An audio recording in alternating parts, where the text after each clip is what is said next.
ओम शुक्लांबरधरं विष्णुं शशिवर्णं चतुर्भुजं प्रसन्नवदनं ध्यायेत् सर्वविघ्नोपशान्तये शरदिन्दुविकासमन्दहासां स्फुरदिन्दीवरलोचनाभिरामाम् अरविन्दसमानसुन्दरास्याम् अरविन्दासनसुन्दरीमुपासे गुरुर्ब्रह्मा गुरुर्विष्णुर्गुरुर्देवो महेश्वरः गुरुस्साक्षात् परं ब्रह्म तस्मै श्रीगुरुवे नमः। श्रुतिस्मृतिपुराणानामालयं करुणालयं नमामि भगवत्पादं शंकरं लोकशंकरं सदाशिवसमारंभां शंकराचार्यमध्यमाम् अस्मदाचार्यपर्यन्तां वन्दे गुरुपरम्परां। भारती करुणापात्रं भारतीपदभूषणं भारतीपदमारूढं भारतीतीर्थमाश्रये विद्याविनयसम्पन्नं वीतरागं विवेकिनं वन्दे वेदान्ततत्त्वज्ञं विदुषेखरभारती। सच्चिदानन्दरूपाय कृष्णाय क्लिष्टकर्मणे नमो वेदान्तवेद्याय गुरवे बुद्धिसाक्षिणे महभ्यो ऋषिभ्यो गुरुभ्यो नमः। శారదా చంద్రమౌళీశ్వర అనుగ్రహంతో శృంగేరి జగద్గురువుల యొక్క అనుగ్రహంతో ఇవాళ విష్ణు సహస్రనామ ప్రవచనాన్ని కొనసాగిద్దాము. నిన్నటి రోజున మనము 18 వరకు చెప్పుకున్న ప్రయత్నం చేశాము. దానిలో చాలా గొప్పవి మాధవో మధు అతీంద్రియ మహామాయ మహోత్సవ మహాబల అక్కడ వరకు చెప్పుకున్నాను. అలాగే ఇవాళ 19 నుంచి ఎంతవరకు అవుతాయి అన్ని చెప్పుకునే ప్రయత్నం చేద్దాము. మహాబుద్ధిర్ మహావీర్యో మహాశక్తిర్ మహాద్యుతి అనుద్దేశవపు శ్రీమాన్ అమేయాత్మ మహాదరిద్రుక్. ఈ గొప్ప నామాల యొక్క సమూహం అవి వాళ్ళు తెలుసుకునే ప్రయత్నం చేద్దాం. మహాబుద్ధి ఆ నారాయణుడు ఆ శ్రీ మహావిష్ణువు కన్నా గొప్ప బుద్ధి ఇంకా వేరే ఎవరికి లేదన్నమాట. బుద్ధిమతామపి బుద్ధిమత్వాత్ మహాబుద్ధి.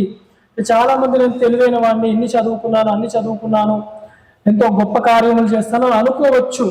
అట్లాంటి వాళ్ళకన్నా వాళ్ళ ఊహకు అందనంత గొప్ప బుద్ధి కలిగిన వాడు. ఎందుకు అంటే అలా అనుకునే వాడిని కూడా తయారు చేసింది ఆయనే. అది మర్చిపోతారు వారు. ఆస్తిక రూపంలో ఉంది నేను పండితుడు అనుకున్నా కూడా ఆయనకున్న బుద్ధి ఎవరికి ఉండదు. అంత గొప్ప బుద్ధి బలము ఆ శ్రీ మహావిష్ణువుకే ఉంటుంది. అలాగే మహావీర్యాయ నమః అని. మహద్ ఉత్పత్తి కారణం అవిద్యాలక్షణం వీర్యమస్యేతి మహావీర్య.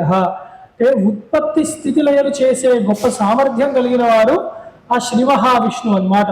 అది ఎలా చేస్తున్నాడు అంటే తన యొక్క శక్తితో. వీర్యం అంటే తనకి స్వతహాగా ఉన్న యొక్క గొప్ప శక్తితో ఆయన చేస్తున్నాడు. ఇక్కడ శంకరులు అన్నారు అవిద్యాలక్షణం వీర్యమస్యేతి అన్నారు. అంటే అది మాయాస్వరూపముగా ఆయన సృష్టి స్థితిలో ఆయన చేస్తున్నాడు. లేకపోతే ఆయనకి పని కూడా లేదు. ఎంత గొప్ప పని ఆ శక్తి. ప్రపంచంలో ఎంతోమంది ఏదో పని చేయగలనండి, ఏ పనైనా నాకు నేర్పిస్తే నేను చేయగలను, నాకు ఎవరైనా ఒకసారి చూపిస్తే నేను చేయగలను అలా అనుకుంటారు. కానీ పరమాత్మ ఎలాంటి పనులు చేస్తున్నా అంటే సృష్టి స్థితిలో చేస్తున్నాడు. మాయని ఆధీనములో ఉంచుకున్నది కూడా. అంత గొప్ప త్రిగుణాత్మకమైన మాయ ఆయన అదుపులో ఉంటుంది. కాబట్టి మహావీర్యుడు అన్నమాట ఆయన. అంత గొప్ప పరాక్రమం కలిగిన వాడు మహావీర్యుడు ఆయన అని. అలాగే మహాశక్తయే నమః. మహతీ శక్తి సామర్థ్యమస్యేతి మహాశక్తి. ఆయనకున్న శక్తి మనం పోల్చలేము కూడా. అంత గొప్ప శక్తి సుమారుగా ఎలా ఉంటుందా అంటే అలా చెప్పలేము. ఏమిటా శక్తి అంటే పైనే చూసాం, సృష్టి స్థితి లయలు చేస్తాడు. మరి ఈయన శక్తి ఏ శక్తి వాడుతున్నాడు అంటే ఇచ్ఛాశక్తి, జ్ఞానశక్తి, క్రియాశక్తి వాడుతున్నాడు ఆయన.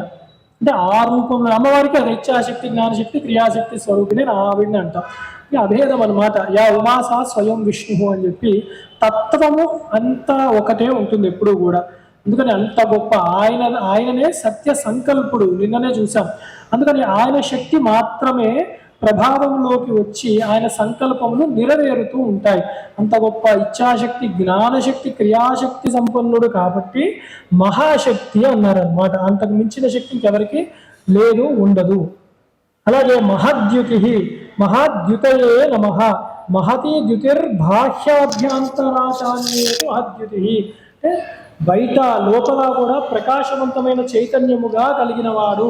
తను స్వయం జ్యోతిగా ప్రకాశం అవుతూ సర్వముని ప్రకాశము చేస్తున్నవాడు కాబట్టి మహద్యుతి అని ఆ పరమాత్మకు పేరు. జ్యోతిషాం జ్యోతి అని గీతావచనం కూడా ఉందన్నమాట. ప్రకాశవంతములైన వాటికి కన్నా ప్రకాశవంతమైన వాడు. అసలు ప్రకాశిస్తున్నాయంటే పరమాత్మ యొక్క ప్రకాశం వల్లనే ప్రకాశిస్తున్నాయి అని. అలాగే అనిర్దేశ వపుహు, అనిర్దేశ వపుషే నమః అని. ఇదం తదితి నిర్దేష్టం ఎన్న శక్యతే పరస్మై అసంవేద్యత్వాత్ తత్ అనిర్దేశం వపురన్యేతి అనుద్దేశ వపుః అని. అంటే ఇది ఇలా ఉంటుంది అని ఎవరు నిర్దిష్టముగా ఇదమిత్తముగా చెప్పడానికి శక్యము కాదు, ఎవరి వల్ల కాదు. అట్లాంటి శరీరము గుణములు కలిగిన వాడు కాబట్టి పరమాత్మని అనిర్దేశ్య వపుః అని అంటున్నారన్నమాట. ఇంకా నిర్దేశించలేరు. పరమాత్మ ఇలా ఉంటాడు, శంఖచక్ర గదాపద్మం ధరిస్తాడు, అంతేనా? కాదండి, సహస్ర శీర్ష పురుష అట్లా ఉన్నాడు, అంతేనా? లేదండి 1000 నామాలు ఉన్నాయి, అంతేనా? లేదు కోట్ల కొలది నామాలు, అంతేనా? అంతేగా. అంటే ఇవన్నీ ఇదమిత్తముగా చెప్పలేవు అన్నమాట పరమాత్మని. ఏదో తటస్థముగా సుమారుగా చెప్తాయి పరమాత్మని. ఇదమిత్తముగా ఎవ్వరూ చెప్పలేరు కాబట్టి అనిర్దేశ వపుః. నరసింహస్వామి అవతారం, అంతేనా? కాదు. వామనుడుగా వస్తాడు, అంతేనా? కాదు. రాముడుగా వస్తాడు, అంతేనా? వెంకటేశ్వర స్వామిగా వస్తాడు, కల్కిగా వస్తాడు, ఆయన ఇష్టం అన్నమాట. మనము నిర్దేశించలేము పరమాత్మ ఇలా ఉంటాడు అని చెప్పి నిర్దేశించలేము. అలాగే శ్రీమాన్ ఆయన ఎలాగుంటున్నాడంటే సర్వ ఐశ్వర్య లక్ష్మీ సంపన్నుడై ఉంటున్నాడు. అందుకని శ్రీమాన్, శ్రీమతే నమః అని ఆ నామం. ఐశ్వర్య లక్షణ సమగ్ర శ్రీర్యస్య సహ శ్రీమాన్. సర్వ ఐశ్వర్యములు ఆయన ఆధీనములో, ఆయన వశములో ఉంచుకున్నవాడు కాబట్టి ఆయన శ్రీమాన్ అని చెప్పబడుతున్నాడు. ఏమిటా ఐశ్వర్యములు అంటే అష్టలక్ష్ములు ఆయన యొక్క ఆధీనములోనే ఉంటాయి. ముఖ్యమైనది మోక్షలక్ష్మి మర్చిపోకూడదు. ఎందుకంటే అందరూ లక్ష్మీ కటాక్షము అంటే ధన ప్రాప్తి మాత్రమే అనుకుంటారు. అది కాదు. విద్య, ఐశ్వర్యము, ధనము, ధాన్యము, విజయము, ధైర్యము అవన్నిటితో కూడిన దేనికి అంటే అసలైన పరము కావాలి మనకి. అదే మోక్షము, మోక్ష సాధన కావాలి. మోక్షాన్ని ఇచ్చేవాడు కాబట్టి శ్రీహి అన్నప్పుడు మోక్షలక్ష్మినే మనం తలుచుకుంటూ ఉండాలి. సర్వ ఐశ్వర్యములు కూడా సంపాదించేవి కాదు, మనం సంపాదించాలి. పుట్టాక ఏమి తెచ్చుకోలేదు, మనం వెళ్ళిపోయేటప్పుడు అది తీసుకెళ్ళము. కానీ ఆయనకు అట్లా కాదు, స్వభావమే ఆయనకి శ్రీ అన్నమాట. ఆయన యొక్క శ్రీహి అంటే ఆయన యొక్క గుణమే లక్ష్మీ కటాక్షము. అది వేరే చోట చెప్తారు, ఒక మనిషికి తన నీడ ఎలా వెనక వస్తూ ఉంటుందో అట్లా ఈశ్వరుడికి ఆ ఐశ్వర్యము తన వెనక వస్తూ ఉంటాయి. ఆయన ఆ లక్ష్మీ ఆయన వెనకపడడు. అలాంటి వాడు శ్రీమంతుడు. శ్రీమాన్, శ్రీమతే నమః. అలాత్మ యస్య సహ అమేయాత్మ. అంత గొప్ప పరమాత్మ కాబట్టి ఆయన్ని కొన్ని మాటలు చూడడానికి శక్యం కావట్లేదు, వర్ణించడానికి కష్టం. అందుకే అనిర్దేశ వపుః అన్నారు. మరి బుద్ధితో అందుకోగలనా? ఆలోచిస్తాను, సుమారుగా చెప్పండి ఎలా ఉంటాడు, అది కూడా కుదరదు. ప్రమాణాలకు కూడా అందడు కాబట్టి అమేయాత్మ, ప్రమాణములకి అందడు. ఏమిటా ప్రమాణములు అంటే మొట్టమొదటి ప్రత్యక్ష ప్రమాణం, కళ్ళతో చూస్తే అర్థమైపోతుంది అదేమిటి అని. అలాగే అలా కళ్ళతో కనపడేవాడు కాదు పరమాత్మ. మరి ఇంకెలాంటి వాడు అంటే ఉపమానము, సుమారుగా పోలిక అలా పెట్టడానికి వీలు లేదు. పరమాత్మని పోల్చే పదార్థమే లేదు. ప్రతిదీ పరమాత్మ కన్నా తక్కువే. కొన్ని ఊహ చేస్తాను, మన బుద్ధికి కూడా అందేది కాదు ఆ పదార్థము. అందుకని ఎన్ మనసా న మనుతే. కాబట్టి ఏ ప్రమాణములకు కూడా పూర్ణముగా దొరకడు కాబట్టి పరమాత్మ అమేయాత్ముడు. అందుకే శాస్త్రాలు కూడా ఏం చెప్తున్నాయి, ఇది కాదు ఇది కాదు అని చెప్తున్నాయి పరమాత్మని. అలాగే తెలుసుకోవాలి ఆయన. అలాగే మహాద్రిదృశే నమః. మహాంతమద్రిం మందరం గోవర్ధనంచ అమృతవధనే గోరక్షణే చ ధృతవానితి మహాద్రిదృక్. రెండు గొప్ప విశేషాలు. మహా అద్రిదృక్, అద్రి అంటే పర్వతం, గొప్ప పర్వతాలని ఎత్తినవాడు అని రెండు సందర్భాలు ముఖ్యముగా కనపడుతూ ఉంటాయి. ఒకటి మందర పర్వతాన్ని ఆయన ఎత్తాడనమాట. కూర్మావతారంగా వచ్చి మందర పర్వతాన్ని తోసి ఎత్తి పట్టుకున్నాడు ఆయన అమృత మథన సమయంలో. అందుకని అది ఒక ఘట్టాన్ని గుర్తు తెచ్చుకోవచ్చు. ఇంకోటి గోవర్ధనగిరిని ఎత్తాడు. ఎందుకు? గోరక్షణ చేయడానికి, గోపాలకులను గోవులను కూడా.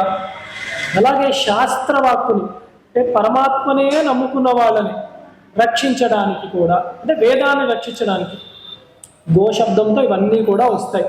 కాబట్టి ఈ గోవర్ధనగిరిని కూడా ఎత్తినవాడు కాబట్టి పరమాత్మని మహాద్రిదృక్ అన్న నామంతో మనము నమస్కారం చేసుకుంటూ ఉంటామన్నమాట. తర్వాత గుంపు మహేశ్వాసో మహీభర్త శ్రీనివాస సతాంగతి అనిరుద్ధ సురానందో గోవిందో గోవిదాంపతి. ఇందాకే గోవర్ధనగిరి వచ్చింది కాబట్టి దానికి సంబంధించిన నామాలే తర్వాత వరుసలో మనకు వస్తున్నాయి అన్నమాట. నేను ఎంత గొప్పవాడు అంటే మహేశ్వాసో మహేశ్వాసాయ నమః. ఇక్కడ గొప్ప విల్లు ధరించిన వాడు అని చెప్తున్నారు అన్నమాట. పరమాత్మకు కూడా నారాయణుడికి కూడా ఒక విల్లు ఉంది, ధనస్సు. అదే మహాన్ ఇశ్వాసో ఇషుక్షేప యస్య సహ మహేశ్వాస. గొప్ప ధనస్సు ధరించి ఉన్నాడు. ఏమిటది అంటే శార్ంగము, ఆయన ధనస్సు పేరు. అది ఎంత గొప్పదో శంకరాచార్యులు గారు చెప్పారనమాట. శార్ంగ ధనస్సులో బాణ పరంపర వేస్తుంటే రాక్షసులన్నీ చనిపోతూ ఉంటారు, రాక్షసులందరూ. అది లెక్క పెట్టలేము కూడా, ఏ బాణం ఎప్పుడు తీసి ఎక్కడ వేస్తున్నాడో కూడా అర్థం కాదు. అలాంటి ధనస్సే మనం రుద్రంలో కూడా గుర్తు తెచ్చుకోవచ్చు.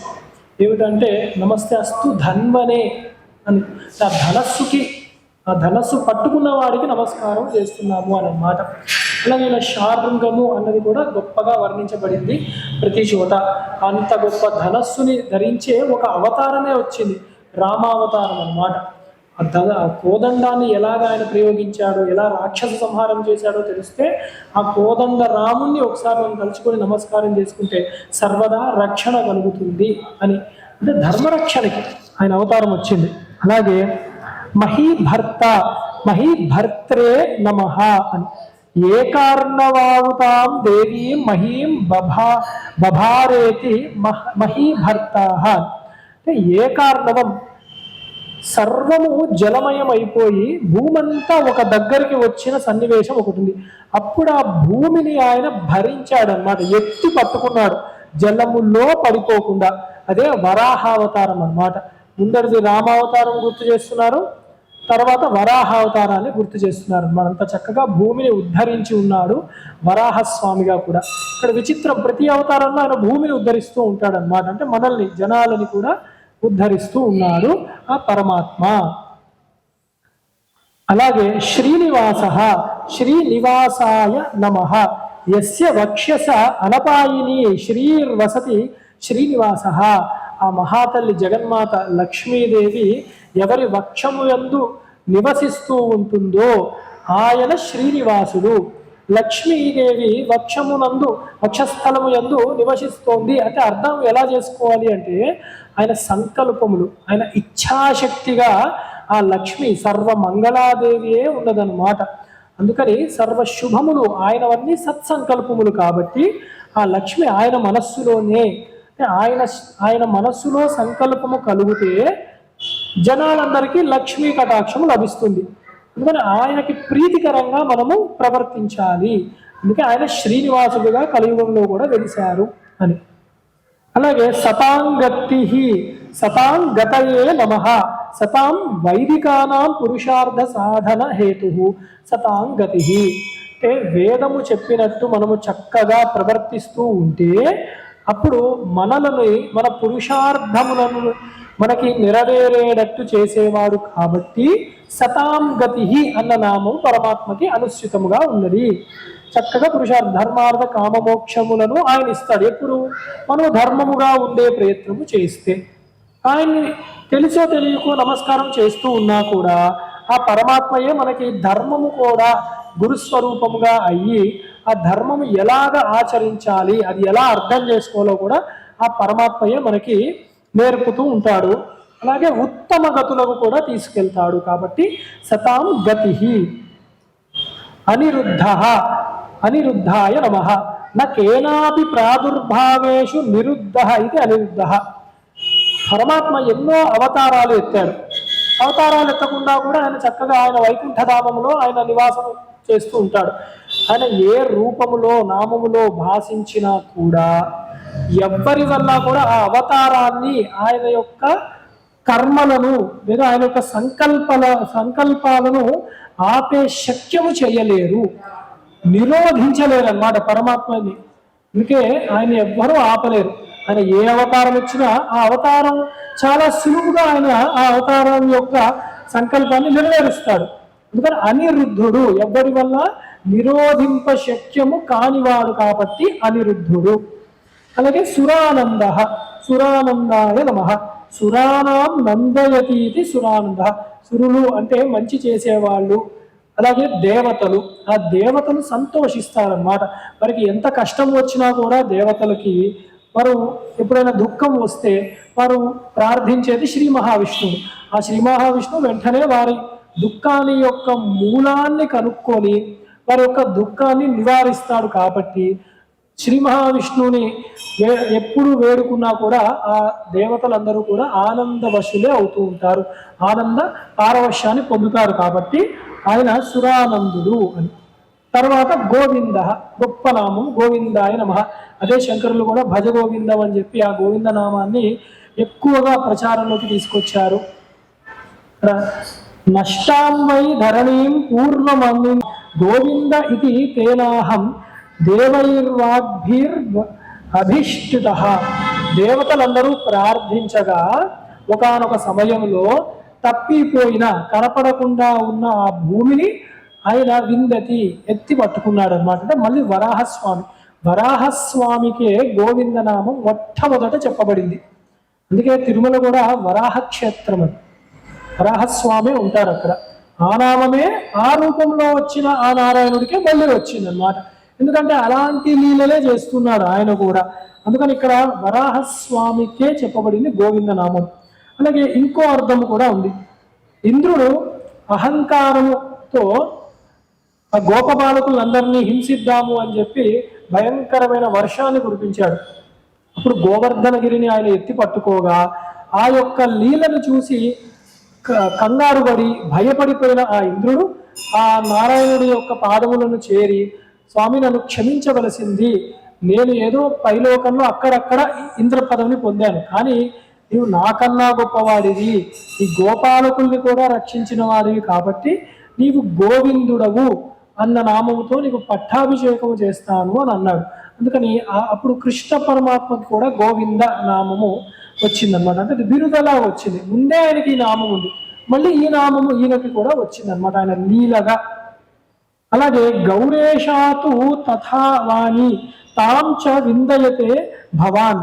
ఇక్కడ గౌరేషం అంటే గీర్ అంటే కంఠం, స్వరము, వాక్కు అని అర్థం అన్నమాట.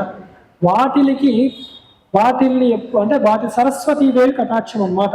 గోహో అంటే కూడా ఆ సరస్వతి కటాక్షము పూర్ణముగా తెలిసినవాడు, అంటే విద్యలు పూర్తిగా తెలిసిన స్వరూపము కాబట్టి, విద్యామూర్తి కాబట్టి ఆయన గోవింద అన్న నామంతో కూడా చెప్తున్నాం మనము. అందుకే అంతటి మహా అవతారంలో మన పరమేశ్వరుడు భగవద్గీతనే ఇచ్చాడనమాట. సర్వ విద్యల యొక్క నిలయం అది భగవద్గీత. అందుకని కూడా గోవిందుడు. అలాగే గౌర్యానీతాం విందతీతి గోవింద. ఎప్పుడు కూడా విద్య ఉన్న వాళ్ళకి తెలిసేవాడు కాబట్టి గోవిందుడు, విద్యామూర్తిగా ఉన్నవాడు గోవిందుడు. అలాగే విద్యతోనే తెలియబడేవాడు కూడా కాబట్టి ఆయన గోవిందుడు అని ఇన్ని రకాలుగా చెప్పారు. తర్వాతి నామము గోవిదాం పతి, గోవిదాం పతయే నమః. తేషాం పతిర్ విశేషేణేతి గోవిదాం పతి. అంటే ఎవరికైతే సంపూర్ణముగా గోవిదాం అంటే పైనే చెప్పాం, గోవిదాం అంటే సరస్వతిని తెలిసినవాడు, విద్యలు తెలిసినవాడు. ఎవరైతే విద్యలు తెలిసిన వారు ఉన్నారో, తత్వము తెలిసిన వారు ఉన్నారో వారందరికీ పతి. ఈ విద్యలన్నీ కూడా దేన్ని చేరుతున్నాయి అంటే పరమాత్మనే చేరుకోవాలి. విద్యల ద్వారా పరమాత్మనే తెలుసుకోవాలి. కాబట్టి ఎన్ని విద్యలు తెలిసినా పరమాత్మని తెలుసుకున్న విద్యనే విద్య. కాబట్టి గోవిదాం పతి అని ఆ పరమాత్మనే మనము ప్రార్థిస్తూ ఉన్నాము. అలాగే తర్వాతి నామముల గుంపు మరీచీర్ దమనో హంస, సుపర్ణో భుజగోత్తమ, హిరణ్యనాభ సుతపాహ, పద్మనాభ ప్రజాపతి అని చాలా గొప్ప విశేషమైన నామాలు. మరీచి మొట్టమొదటిది మరీచయే నమః. తేజస్వినామపి తేజస్వ్యాత్ మరీచి. అంటే గొప్ప తేజస్సు చైతన్యము ఉన్న వాటిలన్నిటికన్నా ప్రకాశవంతమైన వాడు. సూర్యుడు గొప్ప తేజస్సు కలిగిన వాడు, దానికన్నా గొప్పవాడు. నక్షత్రాలు కూడా గొప్పవి, వాటిల కన్నా గొప్పవాడు. లేదంటే ఫలానా లోకాలకు వెళ్తే కోటి సూర్యప్రభ ఉంటుంది, వాటిల కన్నా గొప్ప కాంతి తేజస్సు కలిగిన వాడు కాబట్టి మరీచిహి అన్నారు అనమాట. అది సూర్యుడికి కూడా అలాంటి నామం ఉంది. ఇదివరకే చెప్పాము. పరమాత్మకి అంటే ఈ విష్ణు సహస్రనామంలో సూర్యనామాలు కూడా కొన్ని ఉంటాయి అన్నమాట. ఎందుకన్నా అంటే కాంతివంతమైన వాడు అని. అలాగే దమనహ అని, దమనహ అంటే దమనాయ నమః, స్వాధికారాత్ ప్రమాద్యతి ప్రజా దమయితుం, అంటే సర్వ జనులను కూడా శిక్షించడానికి అధికారం ఉన్నవారు ఎవరు అంటే కేవలం పరమాత్మ మాత్రమే. మనం లౌకికంగా చూసాం, ఫలానా వాళ్ళ చెప్పని శిక్షిస్తారు, ఏదో కొంచెం అనాచారం జరుగుతోంది, దురాచారం జరుగుతోంది, వీళ్ళకి వాళ్ళని చెప్పండి అంటే చెప్పచ్చు, లౌకికంగా ఏదో శిక్ష అనుభవించవచ్చు. కానీ అసలైన శిక్ష ఎవరు వేస్తారు అంటే పరమాత్మే. అందుకని సర్వభూత దమనాయ అని మనం నమస్కారం చేసుకుంటూ ఉంటాం ఈశ్వరుని. అలాగే ఇక్కడ కూడా దమనుడు, దమనము అంటే శిక్షించే యొక్క అధికారము కలిగిన వాడు పరమాత్మ. ఆయన శిక్షిస్తున్నాడండి, మరి ఎలాగా అంటే ఇంకా దానిలో అవకాశం ఏది లేదు, ఎవరిని చేరుకునేది లేదు. ఆ పరమాత్మనే మళ్ళీ ఆశ్రయించాలి. అప్పుడు ఆయన దయతోనే మనము ఆ శిక్ష నుంచి తప్పించుకోగలము. అప్పుడు ఆ శిక్ష శిక్షణగా మారుతుందన్నమాట. అంటే నేర్చుకుంటాం ఆ బాధల్లోంచి, లేకపోతే శిక్షని అనుభవించే ఉంటాం. పశ్చాత్తాపం ఎప్పుడు పడతామో అది శిక్షణగా మారుతూ ఉంటుంది. ఆయన గురువు అవుతాడు అన్నమాట. అప్పుడు మనకి శీలం యస్య వైవస్వతాది రూపేణేతి దమనః అని, వైవస్వతుడి యొక్క రూపంలో కూడా ఈయననే ప్రకాశిస్తూ ఉన్నాడు కాబట్టి దమనుడు అని చెప్తున్నాడు అన్నమాట. వైవస్వతుడు అంటే యముడికి కూడా ఆ పేరుంది. అంటే యమ రూపంలో ధర్మరాజుగా ఆయన అందరినీ దమనము చేస్తున్నాడు అన్నమాట. అందుకని లేదా సూర్యుడికి కూడా ఆ పేరుంది. ప్రకాశవంతమైన మార్తాండుడుగా అందరినీ తపింపజేస్తున్నాడు కూడా కాబట్టి దమనుడు. ఏదైనా కూడా శిక్షించేవాడు ఆ స్వామి అని గుర్తు తెచ్చుకో.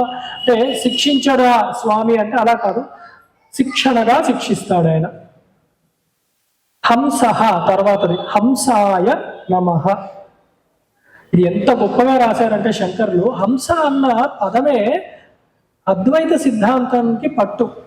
వేరే వాళ్ళు పరమహంసను అని ఎలా వాడుకుంటారో కొంచెం అది ఎప్పుడు సందేహమే నాకు కూడా. కానీ ఎందుకంటే హంస అన్నదే పాలని నీళ్ళని వేరు చేసే ఒక గుణం ఉంది, లక్షణం ఉంటుంది అని చెప్పారు. దివ్యమైన హంసల గురించి మాట్లాడింది. ఇప్పుడు కనపడి ఏదో హంస అని పేరు పెట్టే అలాంటి జీవులు కాదు. అసలైన హంసలు అది గొప్పగా గరుత్మంతుడి కన్నా పైన, విమానాల కన్నా పై స్థాయిలో ఎగురుతాయి అని చెప్తారు. అంటే మన కంటికి ఏం కనపడవు, మానస సరోవరంలో ఉంటాయి అంటారు. అలా జనాల్లోకి రావవి, ఎందుకంటే స్వచ్ఛమైనవి హంసలు. అది ఏమి చేస్తుంది అని శాస్త్రం చెప్తుంది అంటే పాలను నీళ్లను, అంటే మన నీళ్ళ కలిసిపోయి వస్తాయి పాలు ఎప్పుడు కూడా, దానికి అట్లాంటిది ఇస్తే నీళ్లను మిగిల్చేసి పాలను ఒకటి తీసుకుంటుంది అన్నమాట. అంటే ఈ జగత్తంతా కూడా పరమాత్మతో కలిసిపోయి నామరూపాత్మకముగా భాషిస్తోంది. ఈ దృశ్య జగత్తులోంచి కేవలం ఆ హంసలు అంటే పరమహంసలు వారు ఏం చేస్తారు అంటే పరమాత్మను మాత్రమే తీసుకోగలుగుతారు. నామరూపాల్ని నయితి అని పక్కన పెట్టేసి ఆ హంసలు, పరమహంసలు ఏం చేస్తారు అంటే ప్రతి దాంట్లో కూడా సచ్చిదానంద పరబ్రహ్మమును మాత్రమే అనుభవిస్తూ ఉంటారన్నమాట వారి స్వరూపముగా. అందుకు వీరు కూడా పరమహంసలు. అది అన్నమాట, పరమహంస అన్న నామమే అది. అద్వైతాచార్యుల వారికి సహజంగానే ఉంటుంది, అది ఆ లక్షణము ఉంటుంది, వారి యొక్క గుణగణాలు అలాగే ఉంటాయి. ఇక్కడ శంకర్లు ఏం చెప్తున్నారు అంటే అహంస ఇది తాదాత్మ్య భావినః సంసార భయం హంతి ఇది హంస. అహంస అంటే సోహం, నేను అదే అయ్యున్నాను అన్న ఆ మహావాక్యము అనుభవంలోకి ఎవరికి వచ్చి ఉంటుందో, అలాగే సంసార భయం నుంచి పూర్తిగా వారు బయటికి వచ్చేసి ఉంటారో వారిని హంస అని అనాలి. పరమహంసల గురించి చూడండి ఏ స్థాయిలో ఉంటారు. అలాంటి వాడు ఎవరు అంటే పరమాత్మయే అయి ఉన్నాడు. అందుకే హంస గీత అని ఒకటి ఉంటుంది, ఎప్పుడైనా కుదిరినప్పుడు అది కూడా ఒకసారి చూడండి. దానిలో కూడా బ్రహ్మతత్వమే చెప్పబడి ఉంటుంది. హంస గీత. హంతి గచ్చతి సర్వ శరీరేష్యుతి వా హంస. సర్వ శరీరములలో కూడా చక్కగా నివసించి ఉంటాడు కూడా కాబట్టి హంస అన్న నామం పరమాత్మకి చెప్పబడింది. అదే మనం సంధ్యావందనం చూసాము. హంస శుచి సద్వసుర్ అంతరిక్ష దోతావే దిశత్తురుషద్వరసత్యో వసదబ్జా గోజా ఋతజ అద్రిజ ఋతం బృహత్ అని చదువుతూ ఉంటాం. ఇది కూడా హంసతత్వం గురించే చెప్పబడుతుంది అన్నమాట. అక్కడ మనకి ఇది గమనించినప్పుడు ఇంత గొప్ప హంసని మనం ఉపాసిస్తున్నాం ఈ తత్వాన్ని రోజు అని తెలుస్తుంది అనమాట. అదే స్వరంలో మనం హంస శుచిసత్ అంటాం అనమాట. హంస అది. తర్వాతది సుపర్ణ, సుపర్ణాయ నమః. చక్కటి దివ్యమైన మంగళములైన రెక్కలు కలిగిన వాడు. సుపర్ణుడు అంటే గరుత్మంతుడికి పేరే. గరుత్మంతుడిని వర్ణించినప్పుడు ఎలా వర్ణిస్తారంటే, ఎవరి రెక్కలని అలరార్చుంటే, అలా కదుపుతుంటే దాని నుంచి వేదనాదం వస్తూ ఉంటుందంట. అంత గొప్పవాడు గరుత్మంతుడు. అలాంటి గరుత్మంతుడికి ఆ శక్తి ఎలా వచ్చింది? శ్రీ మహావిష్ణువు యొక్క శక్తే. ఆ గరుత్మంతుడి మీద ఆయన విహారము చేస్తున్నాడు అంటేనే వేద స్వరూపము. ఆయన ఎగురుతున్నాడు, గాలిలో ఎగురుతున్నాడు అంటే ఊపిరులుగా ఉన్నాడు పరమాత్మ, వేదనాదముగా ఉన్నాడు పరమాత్మ. వీటి ద్వారానే ఆయన యొక్క తత్వము తెలుస్తుంది అని సుపర్ణ అన్న నామము మనకు చెప్తుందన్నమాట. అలాగే భుజగోత్తమ, భుజగోత్తమాయ నమః. భుజేన గచ్చతాముత్తమో భుజగోత్తమ. భుజంగములు అంటే సర్పములు, అలా పాకుతూ ఉండేదాన్ని వంకర టింకరగా పాకే వాటిని భుజగములు అంటారు. వాటిల్లో ఉత్తమమైన వాడు పరమాత్మ. అంటే ఏమిటి అంటే వాసుకి, శేషు, ఆదిశేషువు అలాంటి రూపములలో కూడా పరమాత్మయే ఉన్నాడు. ఇక్కడ మీరు చూసారా, పరమాత్మ అన్నది ఒక మనిషి రూపంలో మనకి ఎలాగ ఆరాధనకు అలవాటు అంటే మనలా తల కాళ్ళు చేతులు ఉన్నట్టు అలా మాత్రమే చెప్పట్లేరు. పరమాత్మని వేదస్వరూపుడుగా చెప్తున్నారు, నాదస్వరూపుడుగా చెప్తున్నారు, హంసగా, అలాగే అవతారాల మూర్తులుగా, అలాగే పక్షి రూపంలో, సర్ప రూపంలో. ఈ భావన మీరు ఒక్కసారి ఆలోచిస్తే ఏది చూసినా కూడా దాని యందు మనకి పరమాత్మయే కనపడుతూ ఉంటాడు. అది సర్వ ఆత్మ దర్శనము, అలాగే సర్వ ఈశ్వర దర్శనము. ఇలా విష్ణు సహస్రనామాలు చదివినప్పుడు మనకు అర్థం కావాలి. అలాగే హిరణ్యనాభ, హిరణ్యనాభాయ నమః. హిరణ్యమివ కళ్యాణి నాభరస్యేతి హిరణ్యనాభ. చక్కటి మంగళకరము అయిన నాభిస్థానము కలిగిన వాడు. అంటే మామూలుగా సహజంగా నాభి మనకి ఎలా ఉంటుంది అంటే దుమ్ముదుళ్ళుతో ఉంటుందన్నమాట. అలాంటి వాడు కాదు ఆయన. ఆయన కారణానికి కారణుడు, హిరణ్యనాభుడు. అంటే హిరణ్య గర్భుడు అన్నమాట. ఆ బ్రహ్మగారికి ఆయన నాభిలోంచే వచ్చాడు కాబట్టి ఆ బ్రహ్మగారు హిరణ్యవర్ణంలో ఉంటాడు. ఆయన బంగారంలో మెరిసిపోతూ ఉంటాడు అన్నమాట. అందుకని అంత గొప్పవాడు ఆ నాభిలోంచి వచ్చాడు. బ్రహ్మగారికి కూడా ఉత్పత్తి స్థానమై ఉన్నవాడు, తల్లి తండ్రి అయి ఉన్నవాడు కాబట్టి హిరణ్యనాభ అన్న నామంతో ఇక్కడ మనకు తెలుస్తుంది అన్నమాట. అలాగే సుతపాహ, సుతపసే నమః. చక్కటి తపస్సు చేసిన వాడట పరమాత్మకి పేరు. ఆయన ఎందుకు తపస్సు చేశాడు, ఎప్పుడు చేశాడు అంటే శంకరులు చెప్తున్నారు, బదరికాశ్రమే నరనారాయణ రూపేణ శోభనం తపశ్చరతీతి సుతపాహ. బదరికాశ్రమంలో ఒకనొక సమయంలో నరనారాయణుల రూపం వారు దాల్చి, ఒకే పరమాత్మ నరుడుగా నారాయణుడుగా కూడా, అంటే పరమాత్మగా జీవాత్మగా కూడా ఆయనే వచ్చి చక్కటి తపస్సు. ఎందుకంటే లోక కళ్యాణం గురించి తపస్సు చేశాడు. ఆయనకి ఏది కోరికలు లేవు. అంత గొప్పగా చేసి ఇప్పటికీ కూడా వారి యొక్క శక్తితో సర్వముని కూడా ధర్మాన్ని నిలబెడుతున్నాడు కాబట్టి సుతపః. మనము వేరే కోరికలు ఏవో చేస్తున్నాం, అలా కాదు. పరమాత్మ లోక కళ్యాణం గురించి అవసరం లేకపోయినా కూడా ఆయన అవతరించి తపస్సు ఎలా చేయాలి అన్న గొప్ప విషయాన్ని మనందరికీ తెలియజేస్తున్నాడు కాబట్టి ఆయన మనప్పుడు సుతపసే నమః అని. అలాగే గీతలో చెప్పారు, మనసశ్చేంద్రియాణం చ ఏకాగ్ర్యం పరమం తపః. ఒక చోటు చెప్పారు తపస్సుకి ఎలా ఉండాలి. మనం కూడా మంచి తపస్సుని ఏది చెప్పబడుతోంది అంటే మనస్సు ఇంద్రియములు అన్నీ కూడా ఏకాగ్ర చిత్తముతో ఆ పరమాత్మ యందే నిలిపినప్పుడు అది తపస్సు అని చెప్పబడుతుంది అన్నమాట. పద్మనాభ, పద్మనాభాయ నమః. పద్మమివ సువర్తులానాభిరన్వేతి, చక్కగా గుండ్రముగా ప్రకాశవంతముగా ఎర్రగా, అంటే లక్ష్మీ స్థానము నాభి అన్నమాట. అంటే మనం మామూలుగా చూసినా నాభి అందముగా ఉండాలి, ఆరోగ్యముగా ఉండాలి, లేకపోతే అక్కడే మనకి అనారోగ్య సూచనలు వస్తూ ఉంటాయి ఆ స్థానంలోనే. కానీ అది మనలాంటి సామాన్యమైన మనుషులకు, ఆయన పరమాత్మ యొక్క సగుణ సాకార రూపం గురించి చెప్తున్నాం.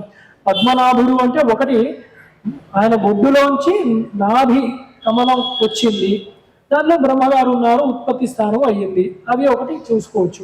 అసలు ఆయన నాభియే పద్మము వలె ఉందంట, ఎర్రగా పద్మము యొక్క కాంతితో ఉన్నది ఆయన నాభి.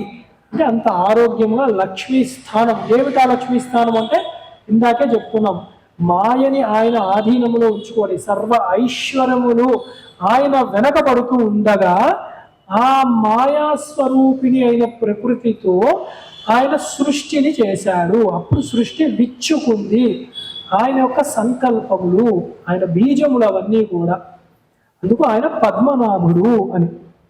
అలాగే హృదయ పద్మస్య నాభౌ మధ్యే ప్రకాశనాద్వా పద్మనాభ, మన హృదయ పద్మముల యందు కూడా ప్రకాశింపబడుతూ ఉంటాడు కాబట్టి ఆయన పద్మనాభుడై ఉన్నాడు. ఆయనలోంచి పద్మం వచ్చింది, ఆయన మన హృదయ పద్మాల్లో కూడా నివాసమై ఉన్నాడు కాబట్టి పద్మనాభుడు. అలాగే ప్రజాపతి తర్వాతి నామము, ప్రజానాం పతి పిత ప్రజాపతి. ఇప్పుడే చెప్పాం, అందరికన్నా బీజ స్వరూపుడు ఆయన, అన్నిటికీ ఆయనే తండ్రి, ఆయనే ఉత్పత్తి కారణం, ఆయనే పిత కాబట్టి ఆయన ప్రజాపతి. అసలైన ప్రజాపతి బ్రహ్మగారిని అంటాం, బ్రహ్మగారి నుంచి వచ్చిన వాళ్ళని ప్రజాపతులు అంటాం. కానీ వీరందరూ పేరుకి మాత్రమే ప్రజాపతులు. అసలైన ప్రజాపతి ఎవరు అంటే శ్రీ మహావిష్ణువే ప్రజాపతి అయి ఉన్నాడు అని.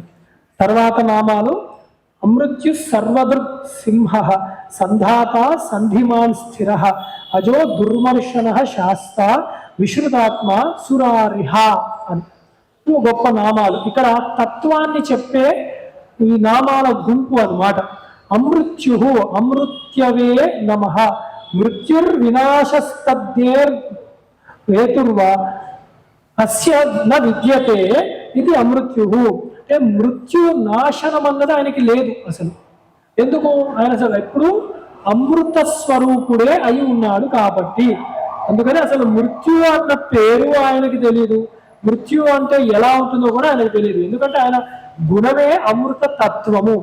పూర్ణముగా ఉన్న సచ్చిదానంద పరబ్రహ్మములో ఏ కాస్త కూడా మృత స్వభావము లేదు కాబట్టి ఆయనకు అసలు మృతత్వం అంటేనే తెలియదు, అది ఆయన జోలికి రాదు.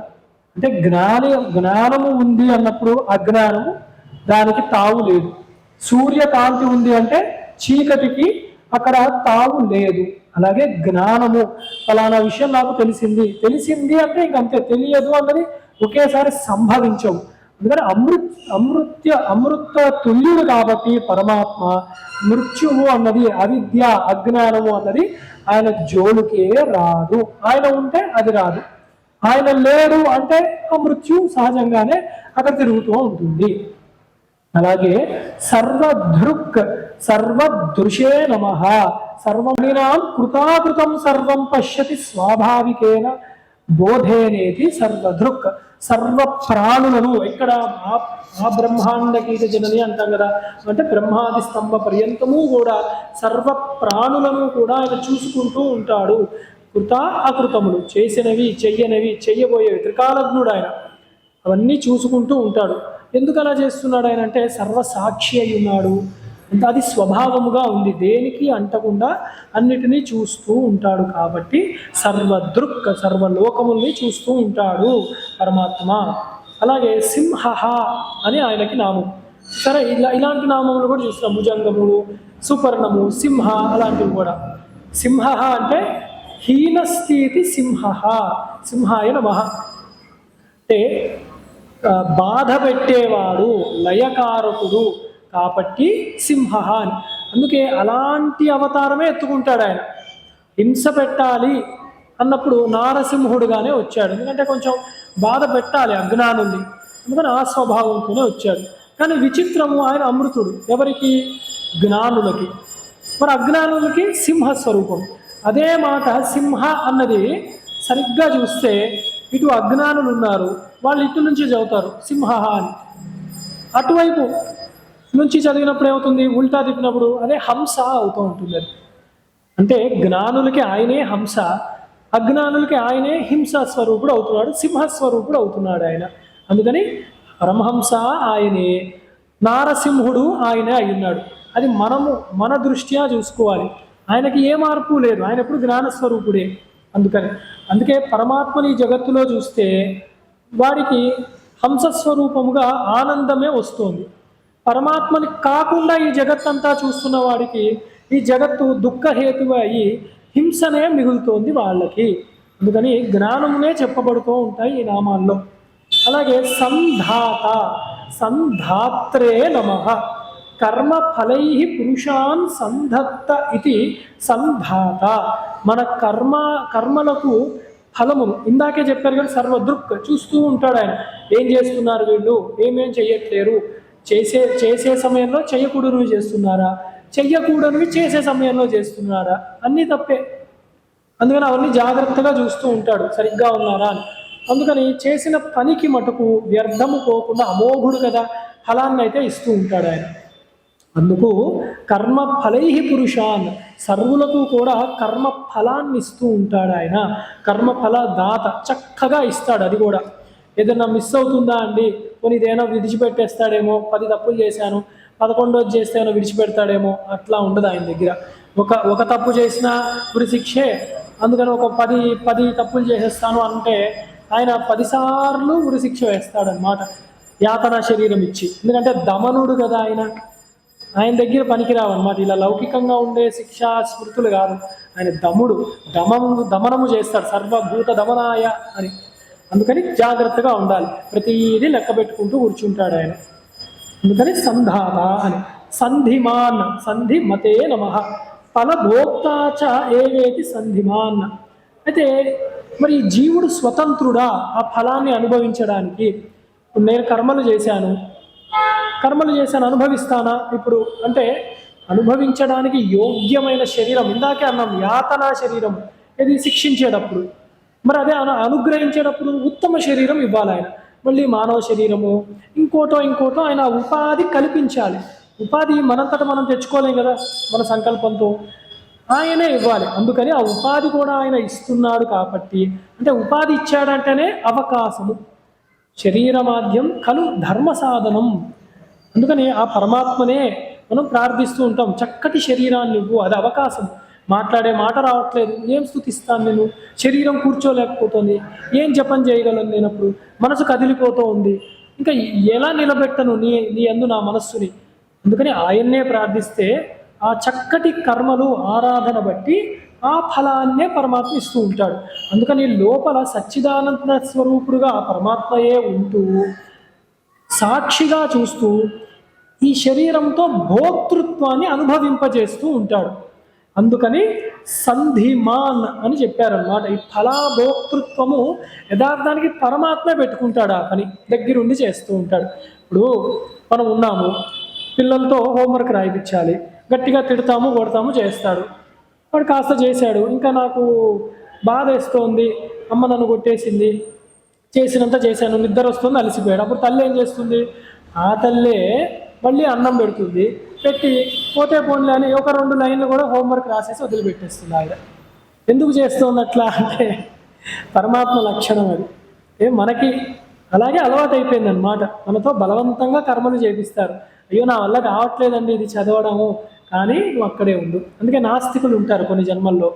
వాడు దేవదూషణ చేసి చేసి చేసి ఉంటాడు, తెలియకుండా పరమాత్మని స్మరణే చేస్తాడు, దేవుడు లేడు అంటాడు. ఆ లేడు అన్నదేగా ప్రాబ్లం. వాడికి ఉన్నాడా లేడా చూపెట్టడానికి తర్వాత జన్మల్లో గుడి ముందే కూర్చోబెడతాడు. అప్పుడు పాపం అక్కడే కూర్చొని బలవంతంగా ఆ స్వామి పేరు చెప్పే వాళ్ళు యాచన చేయాల్సి వస్తూ ఉంటుంది. అప్పుడు ఏమవుతుందంటే అంటే ఆయన తోస్తాడనమాట, ఇప్పుడు నువ్వు సరిగ్గా ఆ పేరు చెప్తేనే నీకు రూపాయి పడుతుంది అని. అలా చేయడం వల్ల చక్కగా వాళ్ళు సత్ఫలితాలు వచ్చి తర్వాత ఇంకొంచెం మంచి ఉపాధులు వచ్చే అవకాశం ఉందన్నమాట. అందుకని అది ఆ పనే చేస్తాడనమాట పరమాత్మ. అందుకని సంధిమాన్. తర్వాత స్థిర. స్థిరాయ నమః. సదైక రూపత్వాత్ స్థిర. పరమాత్మ ఎంతమంది ఉన్నారు? చాలామంది ఇది తెలియక దేవుళ్ళు అంటారు. దేవతలు ఉన్నారు, వసురుద్రాదిత్యులు, అలా అనేక మందులు ఉన్నారు.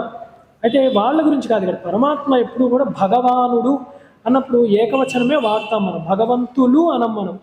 ఎందుకంటే ఒక్కడే, ఏకమేవాద్వితీయం బ్రహ్మ, అంతే. నేహనాయన అస్తి కించన, అది తప్ప వేరే పదార్థము లేదు.